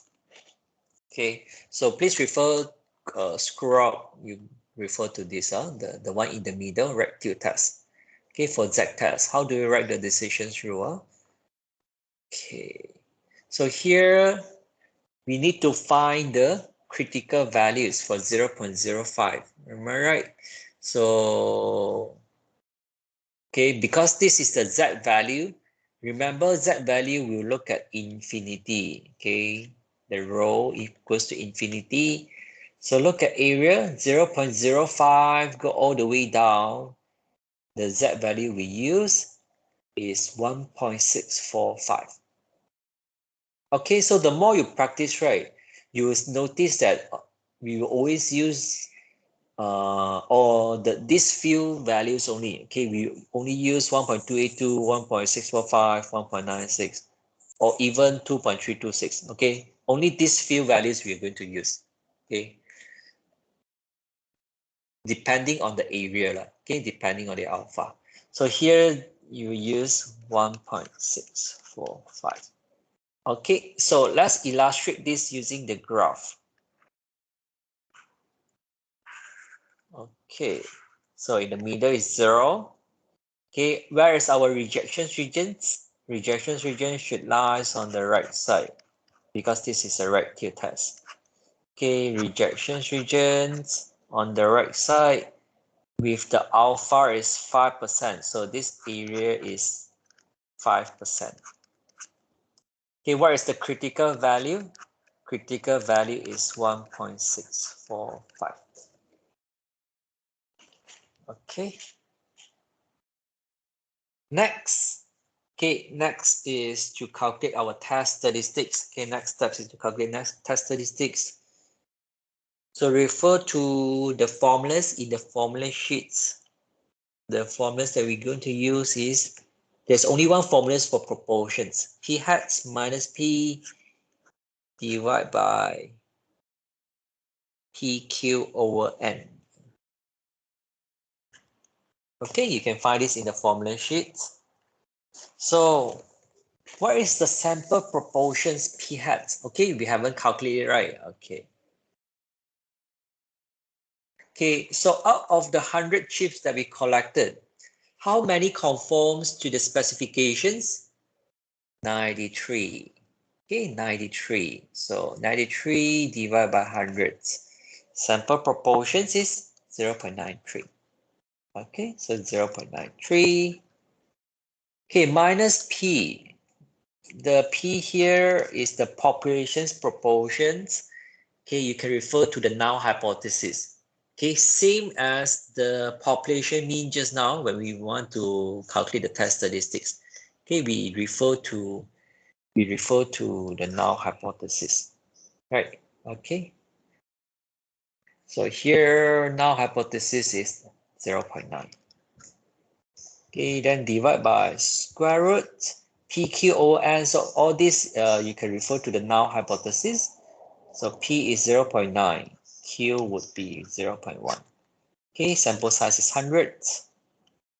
So calculate this, you will get 1. Okay, just 1. All right. So if we label this in the graph, where does the lies, where does these values of 1 lies at? It will lies at here. Okay, 1. Between 0 and 1.645. Okay, so it's not inside the shaded area, the rejections regions. So based on the graph, we know that we don't reject null hypothesis already. Okay, but let's write it in words. Okay, so you will say, since your test statistics, okay, your test statistics is equals to 1, lesser than the critical values of 1.645. Therefore, you don't reject the null hypothesis.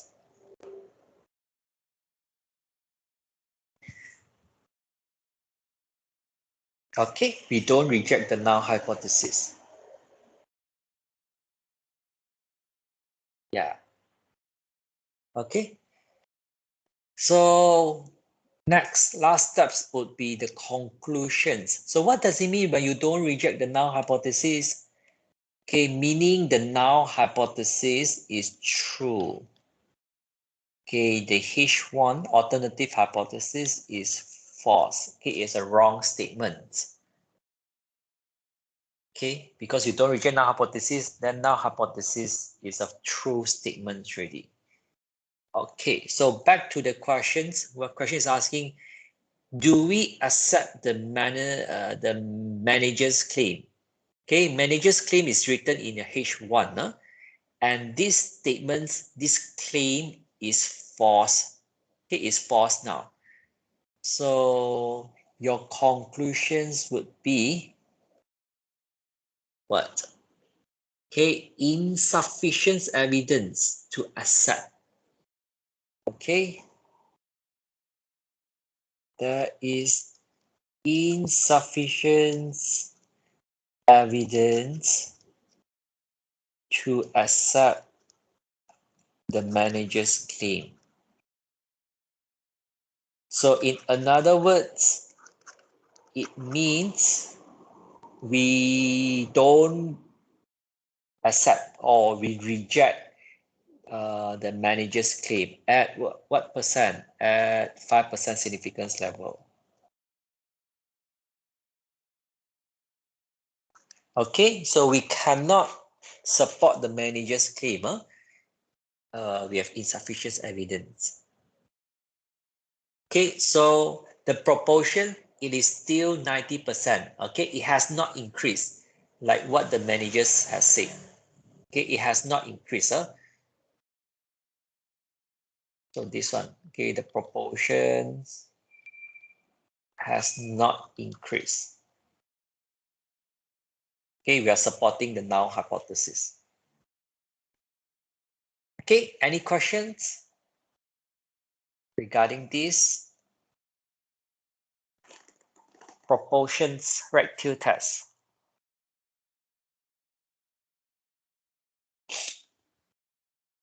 No? All good, yeah? Okay, we have one more part. Okay, what is the p-value?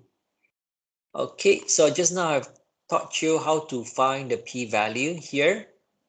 Okay, whether you are doing a left tail or right tail test, okay, you can follow this formula to find the p-value. Remember, p-value questions will only ask you for z-test. Okay, t-test will not ask you because of the limitations of the statistical table. Okay, based on the table, we cannot find the p-value for t-test. Okay, we can only find it for z-test. Okay, so let's look at, okay, let's find the p-value. Okay, p-value, you will find it based on the test statistics. Okay, so test statistics right now is 1. So p-value is probability z less than -1. Okay, convert it to negative. Okay, add a negative sign. Do we have to times 2? No need, because this is a one-tail test. Okay, times 2 is only for 2 tail. Okay, let's look at the statistical table. Okay, scroll to standard normal distributions table. Look at -1.00. Okay, so this one. Okay, -1.0. On top is 0, 0, 0. Okay, 0.00. So the probability or the p-value would be 0.1587. Okay, this is the p-value.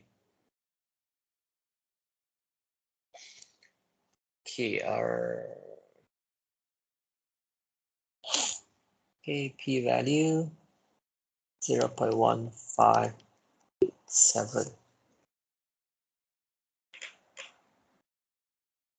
Okay, so the questions never ask us whether the decisions will change or what, right? Okay, you can just leave it like this. Okay, but let's say, okay, if you want to compare with the alpha, okay, let's say, for example, if you're going to compare alpha right now is 0.05, right? So you compare with p-value. P-value is 0.1587. Okay, and it is greater than 0.05. So what does it mean here? Okay, refer back to the calculation just now. Okay, this red box here is written reject null hypothesis if p-value less than alpha, which means if the p-value greater than alpha, we don't reject the null hypothesis. Okay, so we don't reject the null hypothesis.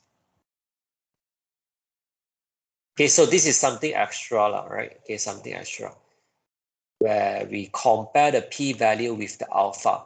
Okay, we will also get the same decisions. Don't reject the null hypothesis.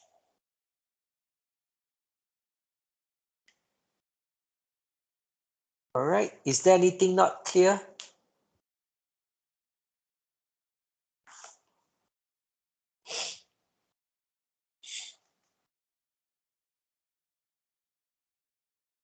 No?